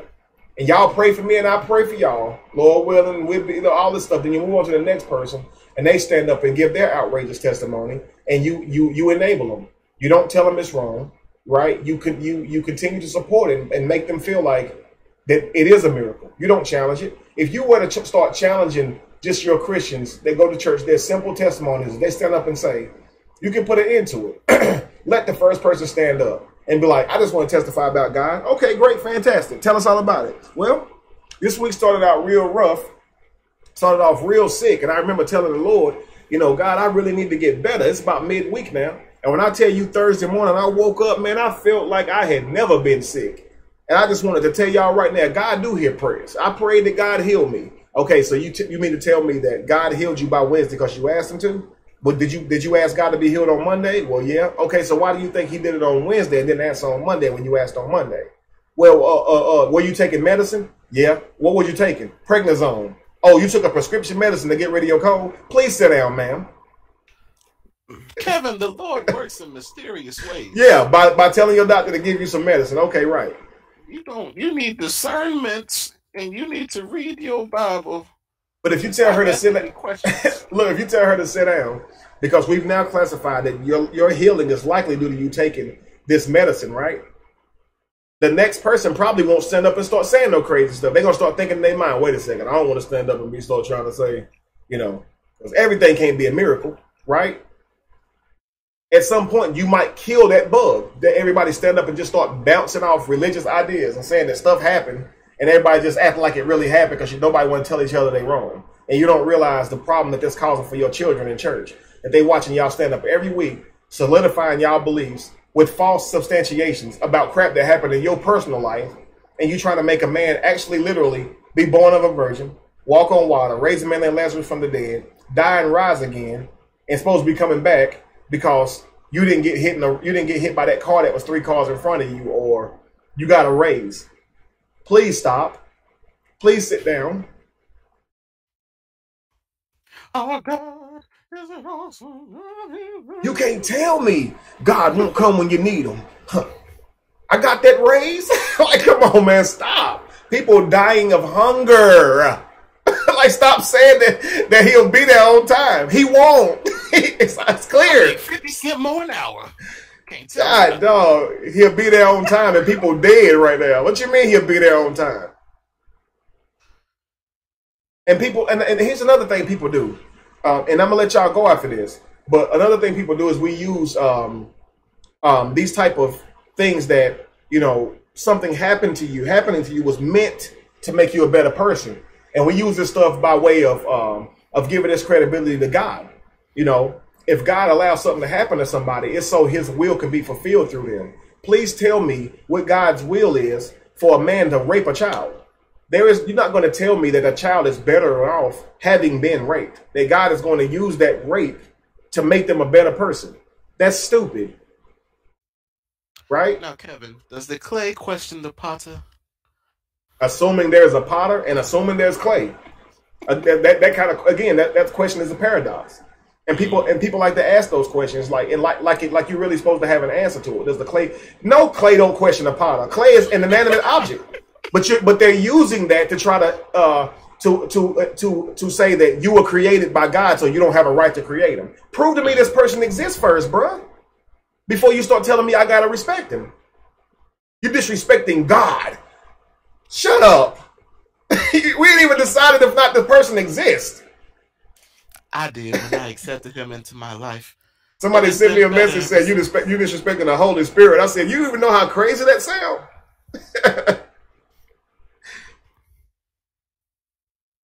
Disrespecting the Holy Spirit. Something that you ain't even saw before, you're going to tell me I'm disrespecting. I got to watch how I talk to something that you ain't even verified. You better get out of my face. I'm not going to approach the Holy Spirit with dignity because you value it. Like, to me. Holy Spirit, with all due respect, I don't believe you existed. Okay,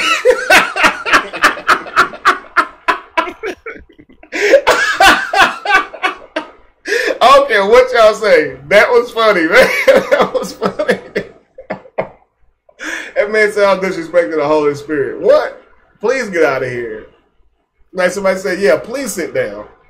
And I honestly used to think that everybody in here cannot have a miracle. Come on, y'all. That's how we grow up. We gotta start critically thinking. You know, we have to start challenging things that we have been taught, confronting them. It ain't that hard to do. You sitting down in your mind and you start thinking about some of the stuff that you hold on to as factual. You may be able to just let it go because there's no need for you to hold on to that belief at all. It's not something that's conducive to success, especially in terms of fixing the world like we all say we want to do. Let's drop all the unnecessary crap and just move forward. Yeah, that's what they say. He might not come when you want him, but he'll be there on time. He's an on-time God. Yes, he is. And again, these are chants. These are things that people say all the time, even when the evidence proves it to be insufficient. But yet, still, they'll say it over and over. You know, God won't put more on you than you can bear. Stop lying. You know, me and Josh said this the other day. Ask anybody who ever died. There's a graveyard. There's graveyards filled with people who had more on them than they could bear. Like if your hind is dead, you have more on you than you can bear. Even if it was natural causes at old age, at some point, your age had become a burden on you. At some point, it did. It was more than you could bear. You know. So we use these type of things and go around of course we use things like Jesus is all loving, but we already talked about, you know, why would a God come to earth and just perform a few magic tricks when they could really change the world to begin with? Why would God come to earth by way of his son only to come back later and do a rapture? Why is there a plan? Why is there a set up procedure to how they gonna do things? If you wanted to fix the world and Satan is a problem, why'd you just handle that a long time ago? Why is there gonna be a war if God is all powerful? Why would there have to be a war? Think about this stuff. It's all an allegory. It's just a story. It's not something that you should be believing in. It's factual. But we do this stuff because we've been taught to. It's religare. Racism, again, materialistic type beliefs, Sexism, believing that because you are a man that you're superior to a woman, that is also religare, and it's counterproductive to us moving forward. If you are telling women that they have to wear a dress a certain height in order to be considered respectful, then you are contributing to religion, and that's religare holding us back. You are not their daddy, right? Or anybody that should be telling anybody how to dress as if somehow you are the standard for how anybody should dress. It's wrong. It's not right, and we all need to stop that crap. It's not productive. Telling a woman how to dress ain't gonna get us there in terms of actually like really changing the situation. What y'all gotta understand is these people who are successful, who out here, who got major corporations and building stuff, they are not out here talking about stuff like being gay and little stuff that don't matter. They'll work with anybody who's out here trying to do it. That's the mindset we need to have. They want to separate it, guys. If you causing yourself to be separated, you buy it into the hype. You buy it exactly into what they want you to be, what they want you to do. When you separate it, your numbers decrease. Remember that.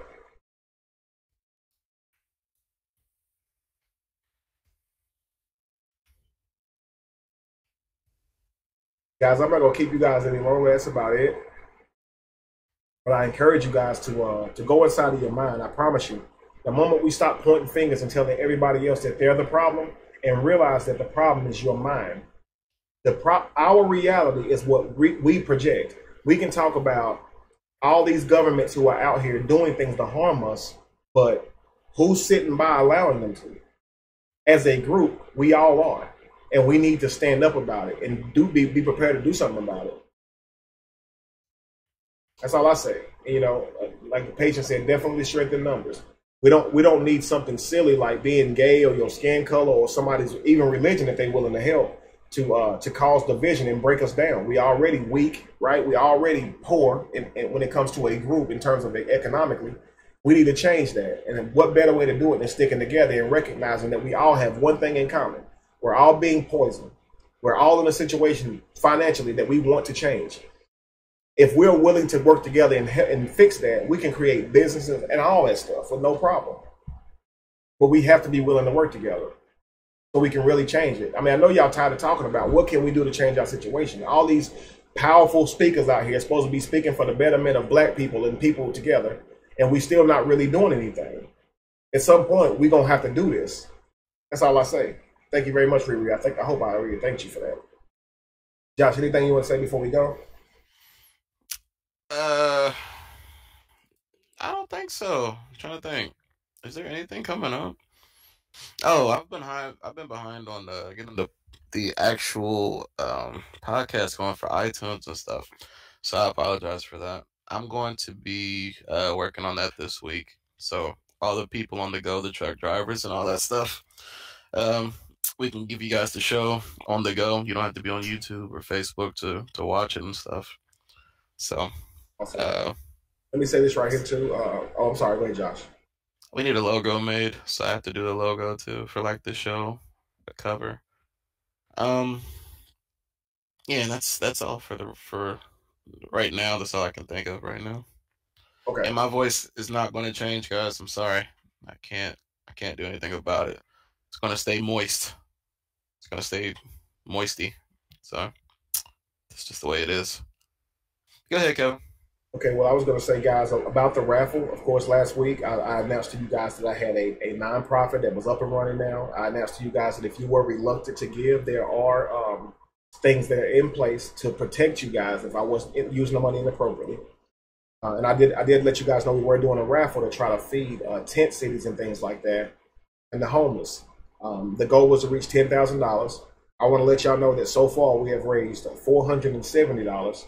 Okay, but guys, in all honesty, that is not enough. We're trying to feed these people, and $470 are not going to do it. We need the help. We just say $2 or $3 from each one of you guys, and we could probably get there a lot faster. But the raffles, of course, are something that so people can actually win something for them giving. But again, I always say if you don't care about that kind of stuff, or winning a raffle or whatever, donate whatever, because we're really trying to reach this goal of $10,000 so we can get out here and really feed people. What was I going to say? So the goal was to reach $10,000 by Tuesday, of course. So of course we're not going to be able to do that because we don't have $10,000 to be able to feed people by Tuesday. So we're going to just say, instead of saying by next Tuesday, we're going to say when the goal is reached, we will be out here feeding people. So just guys, keep in mind, go to www.kevinwesley.org and you can see the link to click right there. It's a $10 raffle if you want to do that. Say what? I want to say thank you to the people that did donate. Oh, absolutely. Thank you to all the people that donated. Yeah, that we was able to actually get some prescriptions and things like that filled yesterday because of that. So thank you guys. So people, you already helped some people. So again, if you guys would love to continue to give to what we're doing, and I would greatly appreciate it. And of course, if you are interested in the Power Series of myself and Lorenzo teaching in Atlanta, y'all keep saying, Kevin, come to Atlanta. Y'all got to go on to www.kevinwesley.org again and purchase your ticket. Okay, the tickets, they come with food. It comes with a meal. People say, well, Kevin, why are you charging tickets to get in? Let me tell y'all something.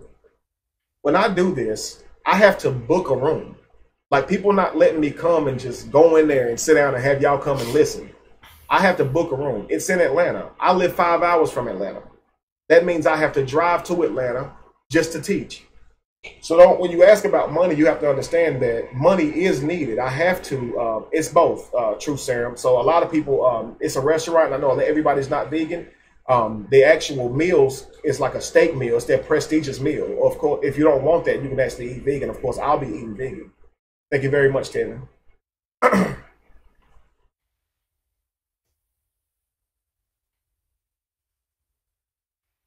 agree with you, Ted. Absolutely. So guys, just keep that in mind. We are trying to most more. You're right, Nick. We shouldn't have to explain this to adults, but this is how the mind. Listen, man. I know I stepped into an arena where a lot of people are going to throw stones at me on a regular basis and challenge everything I do, simply because people's first chance seeing me was me talking about religion. You know, myself and Josh, we put the video that's available on Patreon on YouTube for $1. Where I'm talking with this guy about, Josh calls it Battle of the Beards or whatever, and people were actually on this, and I cannot believe he charging $1 for this video. And my thing was, you guys don't understand. I sit here and gave you guys 2 hours of my time, and the things on the video are very helpful. It's more than worth $1. But you'll go to McDonald's and buy $1 McDouble. I think they cost more than that now, right? And it's actually not even good for you. And you will complain, you will complain about paying $1 to hear some logical common sense to questions that you probably need to answer yourself because you're still working your way from religion. My thing is, if I can be out here and someone said on there, I've been watching you for months and months, and I thought about contributing to your Patreon, and now seeing this, I asked for $1 on this video, made me not want to donate to you. It made me want to say, simply, please unfollow me and get the heck away from me. If somebody is following me and they see my heart and see me trying to help people and see how much I give of myself and my time, and you complain about wanting to give $1 to watch it, I don't want you following me. You're not somebody I even want even around me.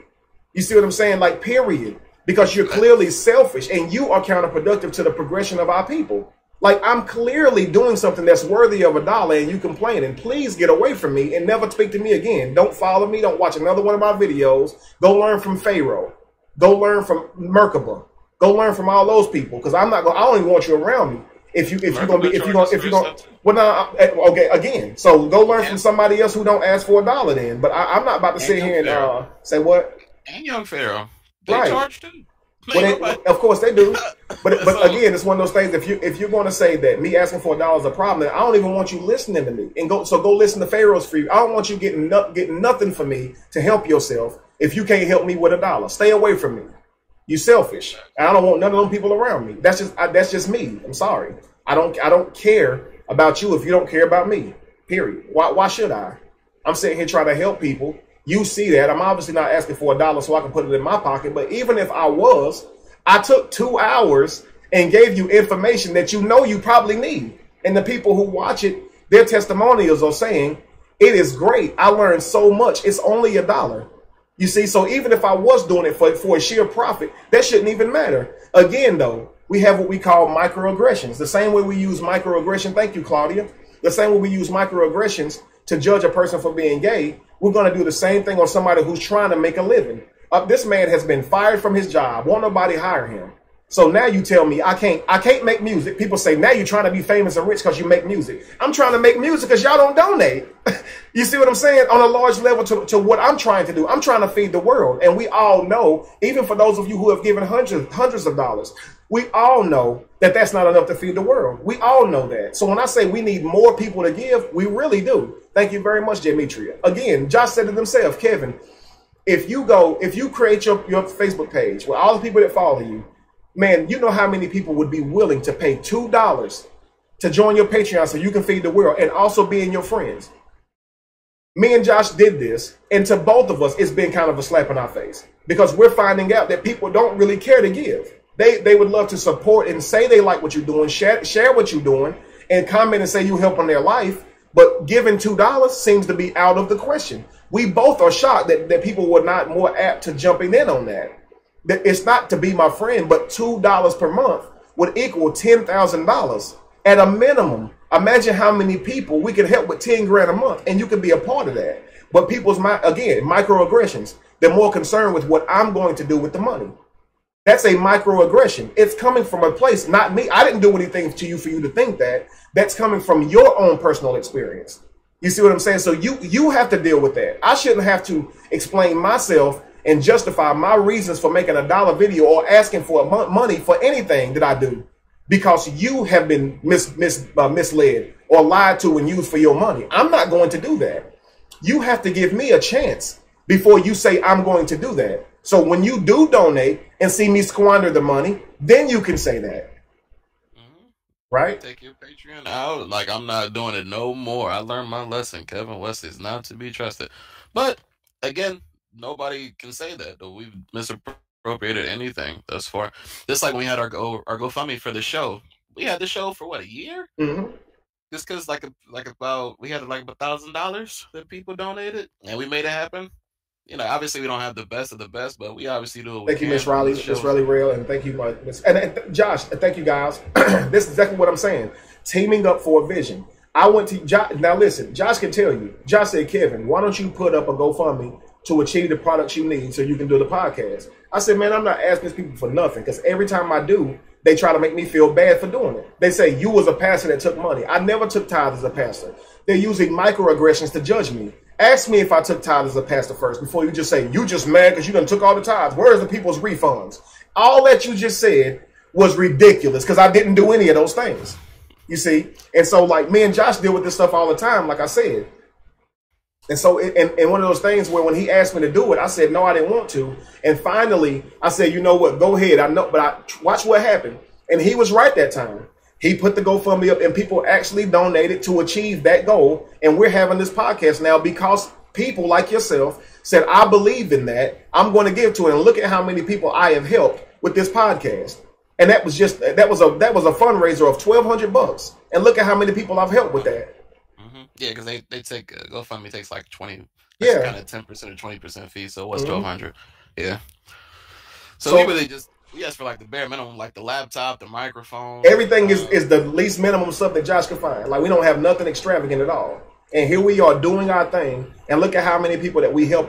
Thousands of people watch this show every week because a few people gave a total amount that equaled up to less than $1,200. And look at what we can do with this show. I'm reaching y'all right now. And if it goes the way I want it to, this $1,200 raising of funds is actually going to be feeding the world. Like, imagine what it starts off with a little bit, and look at what we can do with it. We can do amazing things, and that's what I'm trying to tell y'all. We really can do amazing things. Like Shondell said, some folks work for $10 to $30 an hour, and you did 2 hours for $1. So and like I said, that's why behind the scenes, it's like I'm wondering what does our community want? Whatever you want to call this community, like conscious community, woke, whatever you want. I don't know what do we want as a whole. Like I don't know what we want to do. It's like I said, we're trying to feed people. We're trying to actually show example that you can do these things without the church. That there is something that we can replace the church with that's currently siphoning trillions of dollars from us every year. So I'm trying to show there's a way to not siphon those resources into Cadillac rooms and bigger churches and lying to people on a weekly basis. You basically have people that used to pay 10% a week going to, and we're asking them they pay us $2 a month. Now, unless you make what, 2,400 a year, $2,400 a year, something you should probably make within a month or two. That's not 10% of your income. $2 a month is not going to be 10% of your income. So we're just asking for $2 a month. But then, if people don't care, people don't care. I don't know what people want, because for $2, I don't know what more do you want from Kevin? I just let us know honestly. Like, if you're hearing this and you're not on the Patreon, whatever. What do you want from Kevin for $2 a month? Like, honestly, just be completely bluntly honest. You're not interested in what he's trying to do for the homeless or rebuilding. You're not interested to be on the friends list. You don't care about the exclusive videos or him traveling to free people. You don't care about him removing people from a false religion that they're going to dedicate their families' lives to. I just need to know, like, what is $2 valued at? Like, because I know, like I said, you go to McDonald's. Like, and the funny thing is, we just had Black Friday. You see people get crazy over that. I honestly, I love watching that, like, every year.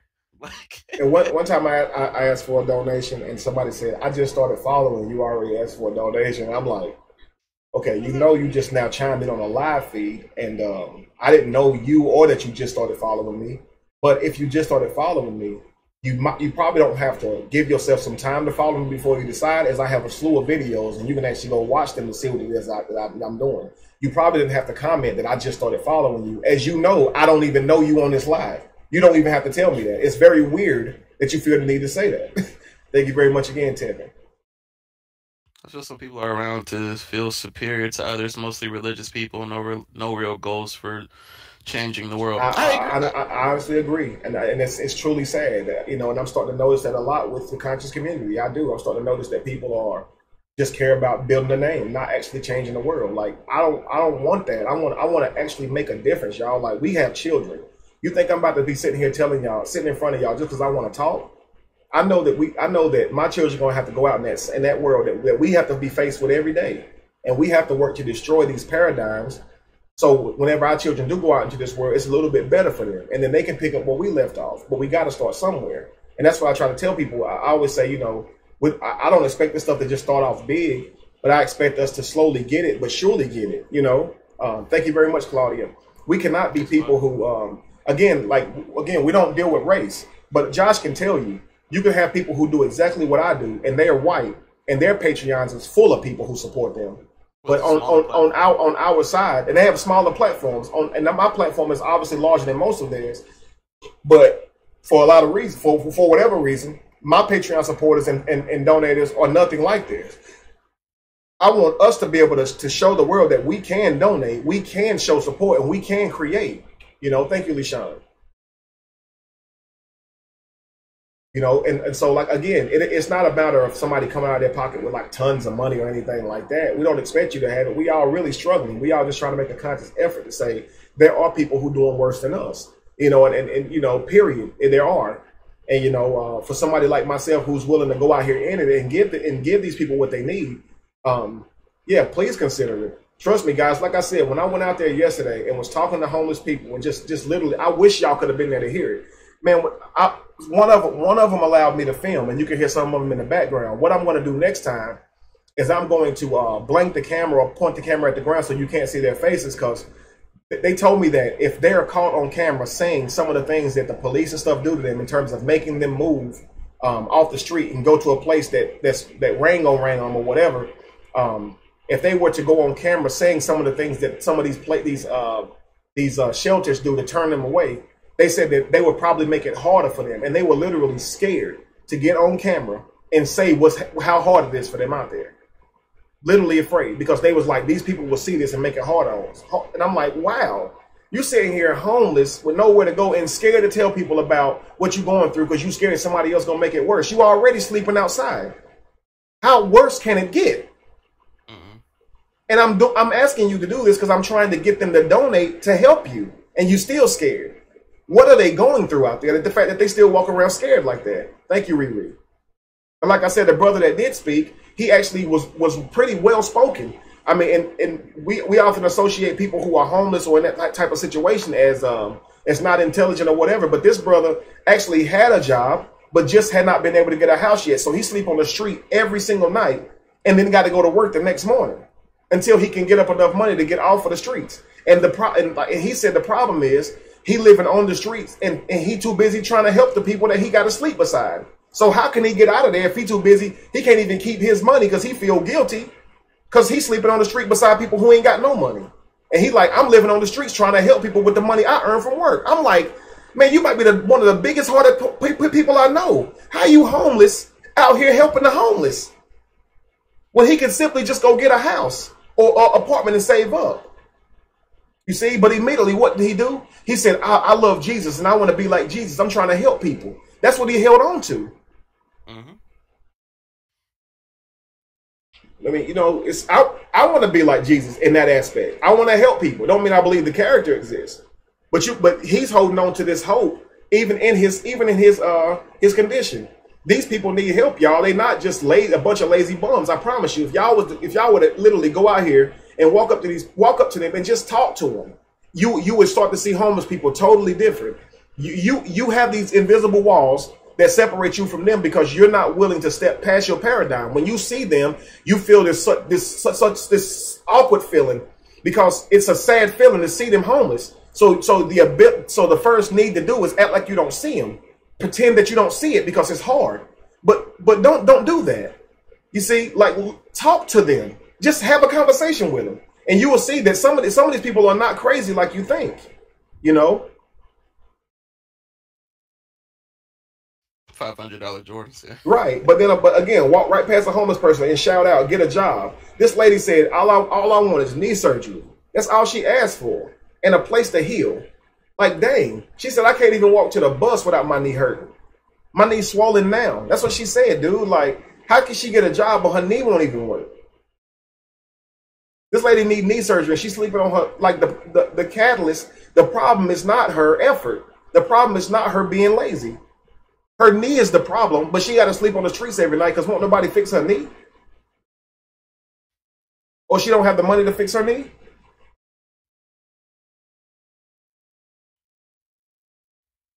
I feel you, Deidre.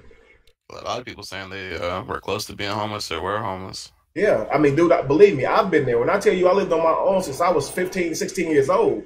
And there were a lot of times that I didn't have nowhere else to go. Like, I would get kicked out. You know, when you young and you trying to figure it out, like, I paid my bills with a Social Security check when my mama died. $365 a month is what I would receive. I lived in the projects, and the projects is based on income. So my rent was literally $300 a month. So it was $350 a month. I had like $15 to live off of to eat the whole month.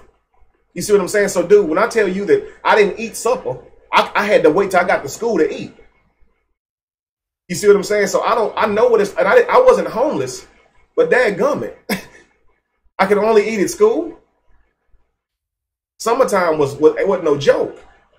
It just so happened, dude, I had a sister who also lived in the projects, and she would throw me like noodles and stuff every now and then just so I could get through. You see what I'm saying? I'm going over to her house, knocking on her door, trying to eat sandwiches at her place because I ain't got no food. I don't think people should have to live like that. I think there's enough people in this world who doing just okay enough that they can give $1 to help some of these people. So that's all I'm saying. Again, I think it's crazy when you think about it from when you observe the religious standpoint. I think it's all selfish. I think we have a really big problem being selfish. Like, True. I don't think we want to. Like, as again, I say selfish because you're always thought of. I'm putting this money in this plate to sow a seed. This is going to come back. Even the pastor doesn't tell you it's really going to go to anything for the building or for him. Obviously, it is, but He just tells you it's when you're time. putting Show your duty. yeah, it's like I'm investing. So this is all going to come back. This $20 bill I'm about to put in here, the same I put in last week, this is going to all start coming back to me. And I think it's always as a selfish standpoint. Not always. Obviously, we have people that donate and they know what's up. I don't mean always, I should say. I would say majority of it. If we were saying we can flip your money, and I changed the sign from your Patreon and your Facebook, PayPal, we can flip your money now, and we were like, oh, they're flipping money, like, like they would probably donate to that quicker. I'm trying to feed homeless people. I Like, feel you. I read what Nick said. I feel you, man. Like, and again, a lot of us have been in that place, have been in what we call rock bottom. And the thing about it, to me, it's like, how can you grow up and forget about the people who are still there? And because when you were there, it wasn't about something that you done. You didn't ask for that crap. You didn't ask to have parents who was going to be like that, and not take care of their responsibilities. You see what I'm saying? I think about it like right now. I didn't ask for a mother that was going to die at 3 and a daddy that wasn't going to be there. Like, I didn't ask for that crap, but I got to deal with it. And so it wouldn't be fair for you to judge me based on what I learned in that life. Like, I probably don't know as much as somebody else would know that had a father growing up, but that's okay. It's what are you willing to change about your life? Are you going to use that as an excuse and say, well, I didn't have a father, so I'm gonna continue being like this? No. You can be whoever you want to be, regardless of who wasn't in your life. You can take control of it and really fix that. So that's what I'm saying. I'm saying we don't have to let this stuff control us, or whatever. We don't have to repeat what was done to us. I asked my father, when I was 25, why he wasn't there for me. I said, man, why, really though? Why weren't you there for me? And he said, my daddy wasn't there for me. I said, and how did that make you feel? Dude, Josh, I'm going to show you what he did. I said, how did that make you feel? He said,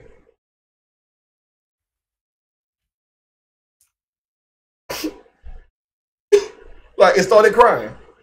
And in my mind, I'm thinking, you just now thought about that? That's your first time thinking about that? Why? It had just hit him. Like, I did to you what was done to me. You can see it in his face. And I'm sitting there like, how did you not think of that? Like, the first day, dude, by this time, my daughter was 7 years old. When my daughter was born, dude, I looked her in her face and said, I do not know what I'm doing, but I swear to God, I'll never leave you. I told her that when she was born because I knew what that crap felt like. You understand what I'm saying? So my thing was, how can my father wait until I'm 25 to realize that he did the same thing to me that was done to him? My daddy wasn't there for me. Like, all I had to do was say, how did that make you feel? And he started crying. That's crazy that he never thought about that. Dude, I looked my daughter in the face and said, I will learn. I will learn. I had no clue what I was doing, but I wasn't scared because I knew I was never going to leave my baby. Like, that joker changed my life. The day I saw her, I was in love. I don't see how a man can leave their children. I don't see. You see what I'm saying? So for my father to leave me, obviously for me, I did not understand it. And again, his answer was because it was done to him. That's crazy. We can't do that, man. We can't just go do stuff to people because it was done to us. You see what I'm saying? That excuse that hurt people, I agree, it's true, but it don't make it okay. We got to start saying, I know this was done to me, but it does not give me a right to redo this to my child. What it does is, again, you're recreating the same mental problem and projecting on society. We got to grow up. When I was a preacher, I used to do prison ministry. And you know how many grown men sit in prison that still use their daddy not being in their life as an excuse for what they did. As an adult, you were an adult and robbed a bank and said your daddy wasn't in your life. And I used to look them in their face and be like, dude, you got to start taking responsibility for your own actions. Like, at some point, you got to stop saying, daddy, your daddy did not put that gun in your hand. I know he wasn't there for you, but your daddy did. And I'm talking about, I would look them in their face and be this direct with them. And they loved me for it. And they would cry. You cannot keep using these excuses because nobody ever told them that that's petty. It's sad. My mama died when I was 3, dude. Yeah, that's sad. But that ain't no right for me to be out here acting stupid. You see what I'm saying? So if somebody's using something like that for an excuse for why they're doing what they're doing, I mean, I'll tell you firsthand. My sister, my baby sister, she's probably the strongest person that I ever met in my life. And it just hit me. My sister grew up dark-skinned, what you would call nappy-headed, and heavy-set. My grandmother would call her fat all the time to her face. I would call her fat. My brother would call her fat because we thought that crap was cool. Like, we used to call her fat slob, black, blackie, nappy head, all that. All of that. So my sister, as hard as it is that I say I grew up, my sister grew up in that same house with everybody telling her that she was unattractive and ugly. Her own brothers and sisters. She already didn't have a mama or a daddy either. So when I look at her, I say she's one of the strongest people I know in my life. Thank you, Tim. Now, here I am, the preacher man, right? Never been to jail, never committed crimes. My sister has, right? She been through it. Who am I to say because I went to preach, I made out better than her? Look at her life. My sister's still alive and ain't never hurt herself. She ain't in jail, hadn't been in a long time, been married for a while, and she raising her children the right way. My baby sister is probably the strongest person I know because I don't know how she made it out of that crap. We were so hard on her. And when I look back at how we treated her, I still feel ashamed for that crap. You see what I'm saying? So when I tell you that what you went through is not an excuse to continue. I know it sucks, but it's not an excuse to continue it on. So that's just a simple fact. We all went through it, but I mean, it just hit me. It literally just hit me the other day on how strong my sister was. And now I have a whole new admiration for her. Like, my sister has borrowed money from me more times than I care to admit, and have never paid me back. But I still feel an admiration for her because of what she was able to get through. You see what I'm saying? So, that's just how it is. We have to grow up to a point to where we got to say, man, I know life may have been hard, but maybe we can focus on the people who are also victimized the same way we were and make a difference, and not just go into a slump and say, woe is me, I can give up because, life was bad.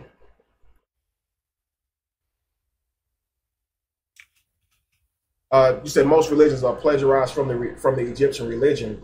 It goes farther than any religion. Do you believe in that, Kevin? My answer is no, because my understanding of religion of Egypt observation of the sun is that it's not religion. It was simply observation of the sun. There was not a structure put in place for Egyptians to have a religion.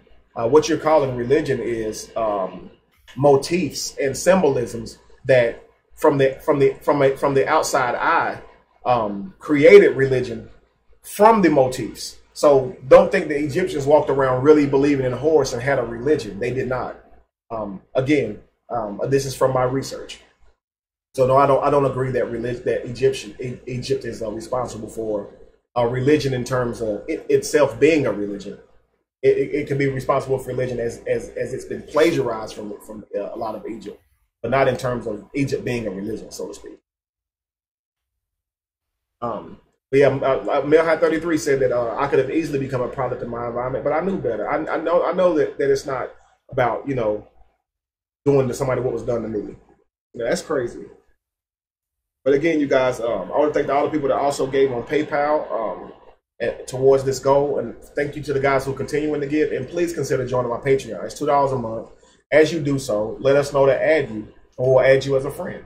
Okay, a lot of you guys message me on my ex-pastor Kevin Wesley page, and that's cool. But if a lot of you say I really would like to talk to you, I do respond to my private email on Patreon. So all you got to do is just become a $2 patron. If you just have a question and you don't want to give no more, freaking cut your, huh?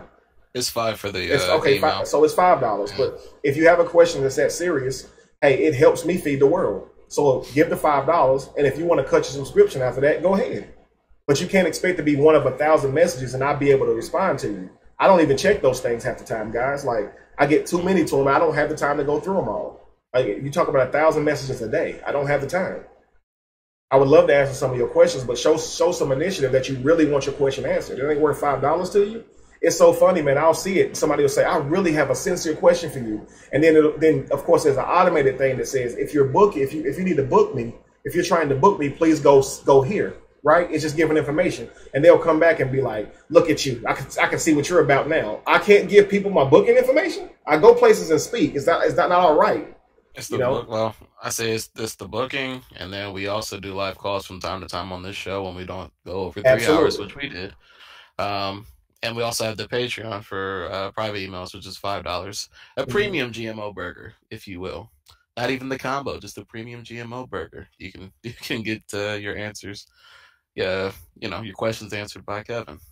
But again, it's like, oh, you're a con artist.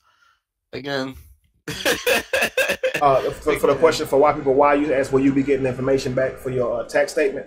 For the PayPal and things like that were already ahead of the nonprofit, I would have to find out for you. But for a nonprofit, of course, that is a nonprofit. It works the exact same way as any nonprofit does. So you would 100% get that tax exempt for that. Anything that you give to my nonprofit, you guys will 100% be able to get back. And again, like I told you, there are things set up by law that nonprofits cannot collect money and not do what they say they're going to do. So you don't have to use the excuse of I don't really trust you, as you have a government that's set up to protect you, the guys who give and donate to things. So there you have it.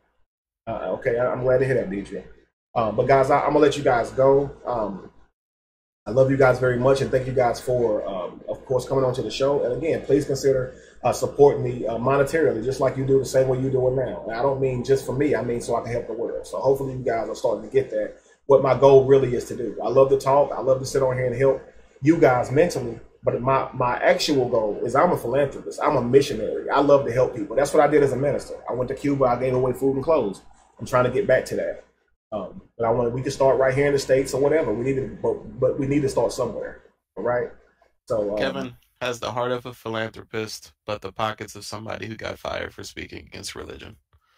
There you go. There you go. But yeah, that's it, guys. Like I said, I'll be working on the podcast thing for everybody on the go. DJ said, come and speak in Phoenix. I want to let you guys know I am trying to set up what would be a tour. And basically, I'm going to be, I'll give you guys the city, and I'll tell you how much the building is going to cost, okay, how much it's going to cost for my trip to get there. And if you guys are willing to purchase the tickets, okay, so the expenses can be paid, I will be in your city. I'm thinking that based on demographics, Texas seems to be the place where most of the people who watch are located. So I think I'm going to try Texas first, and let you guys know how much it will cost is from where I live to get there. And of course, me staying in the room, and of course, us getting a building to actually be able to occupy to do this stuff. And of course, we'll say the tickets prices are this amount, and this is how many tickets we need to sell to make this event possible. And this is how we'll do it. Okay. So again, I'm not charging you, but if I'm going to come and speak, I have to be accommodated for the money, so I'm not spending my own money that I don't have just to come speak to y'all for free, right? Y'all can't like bury me because I'm trying to help y'all. That's not fair. And I'm only saying that because a lot of people be like, "Why are you charging?" Like y'all don't know how stuff works. But that being said, guys, until next time, unless there's something, Josh, you want to say, Josh? No, I don't think so.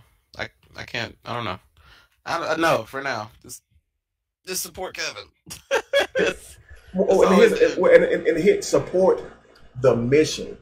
It don't even, because I don't want you to think Kevin, because that may make you reluctant. You may start saying, what if he keep it? Think about the people that I'm trying to help. Don't even think about me. I am not important. You see what I'm saying? Think about the people. That's what I want you guys to think about. Now, and obviously I know what you mean, Josh, but I just want them to understand too. Yes. Well, I mean, we are putting in a lot of work, and people absolutely we are. Yeah. So support Kevin and or support the homeless people we're trying to help out. Support something. I'll just support Best Buy when it's Black Friday, and then say I don't have anything for you, Kevin. I don't have anything for you, homeless man. You see my Yeezys? You see my Yeezy boosts?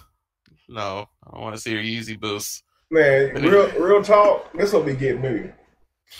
How you gonna say somebody set you free from religion, but you don't want to donate? Like that's what be getting me. Like, I'm gonna tell you something.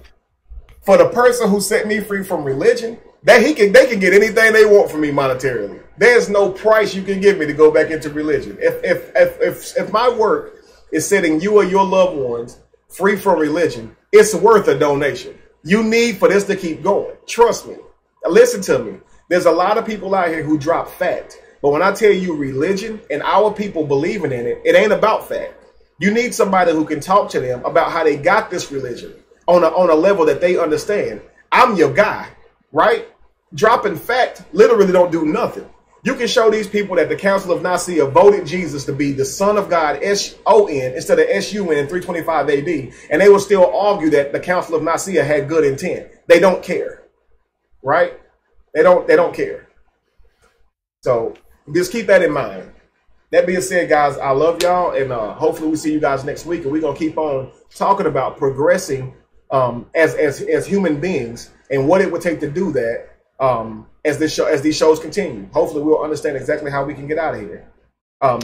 Mill had asked how to change her donation from Patreon from $1 to $2. Do you know, Joshua? Like, or do we need to get the information to it? If you go on Patreon, think your current pledge. You have like a current pledge when you go to the page. I think you can get edited from there, but I'm not sure. Like on the go, it should be like a YouTube video, or it should be on the site itself. If you just like edit your pledge or change your pledge, you should have a button when you go on Kevin's page. See, like Nishi says, where's Patreon? Like Patreon.com. This is like we probably have. Do we have the page right in the link? Yeah, it should be in the YouTube. So the Patreon will be in the YouTube link. You know how you can just click on that, and that should, because you already on Patreon, it should already take you where you should be, and go from there. If you can't get that to work, just email us, send me a message, and I will definitely make sure I get you the information on how to do that. Okay, and that goes for any one of you. And if you guys have the information that you guys can give me, please help her out. Okay, I would like to, if you guys don't mind helping me out with that too. But in the meantime, guys, thank you, and I'll see you guys next week. Love you guys very much, and I look forward to it again. Yep. Peace. Peace.